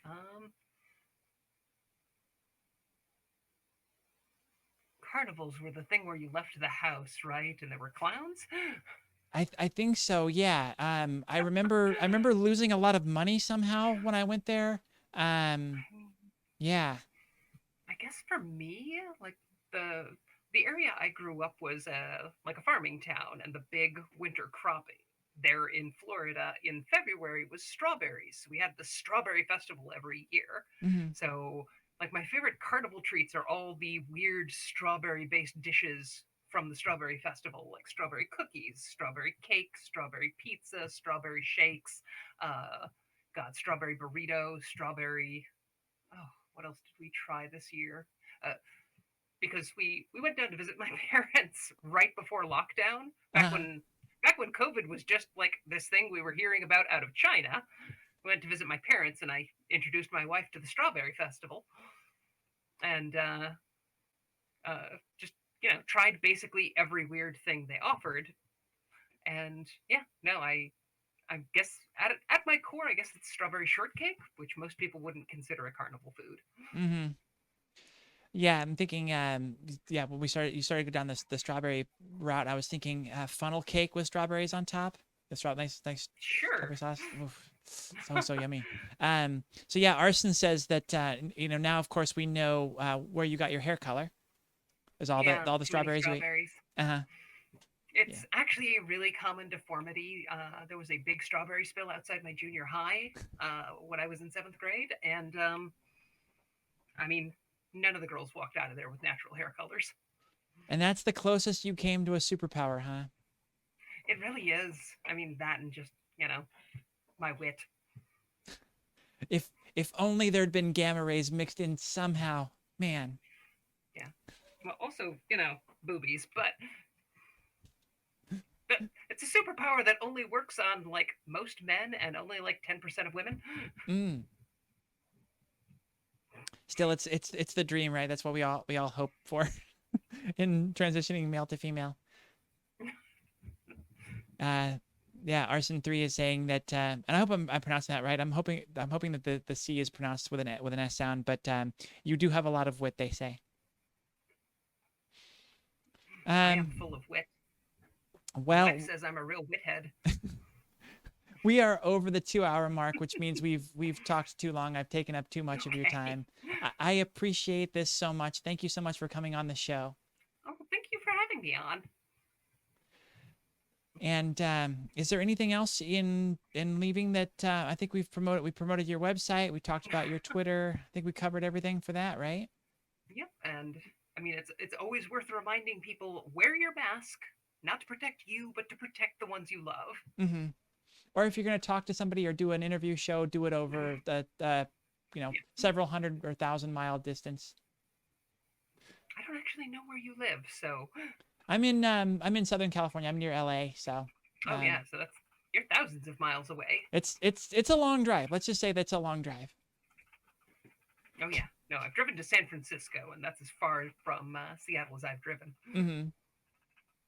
Well, everybody in the chat, thank you so much for coming tonight. This has been wonderful. Thank you so much for your questions. We got a ton tonight, and that was great. I hope you enjoyed the show, and I will see you next week, Tuesday, same time. My guest will be Mila Bananas. I will get the promo up for that soon. Again, Crystal, thank you so much for coming. Let's see. Oh yeah, I've got a thank you coming in from the chat. I thought there was another question, but thank you, everybody. Have a great night. All right, thank you. Take care.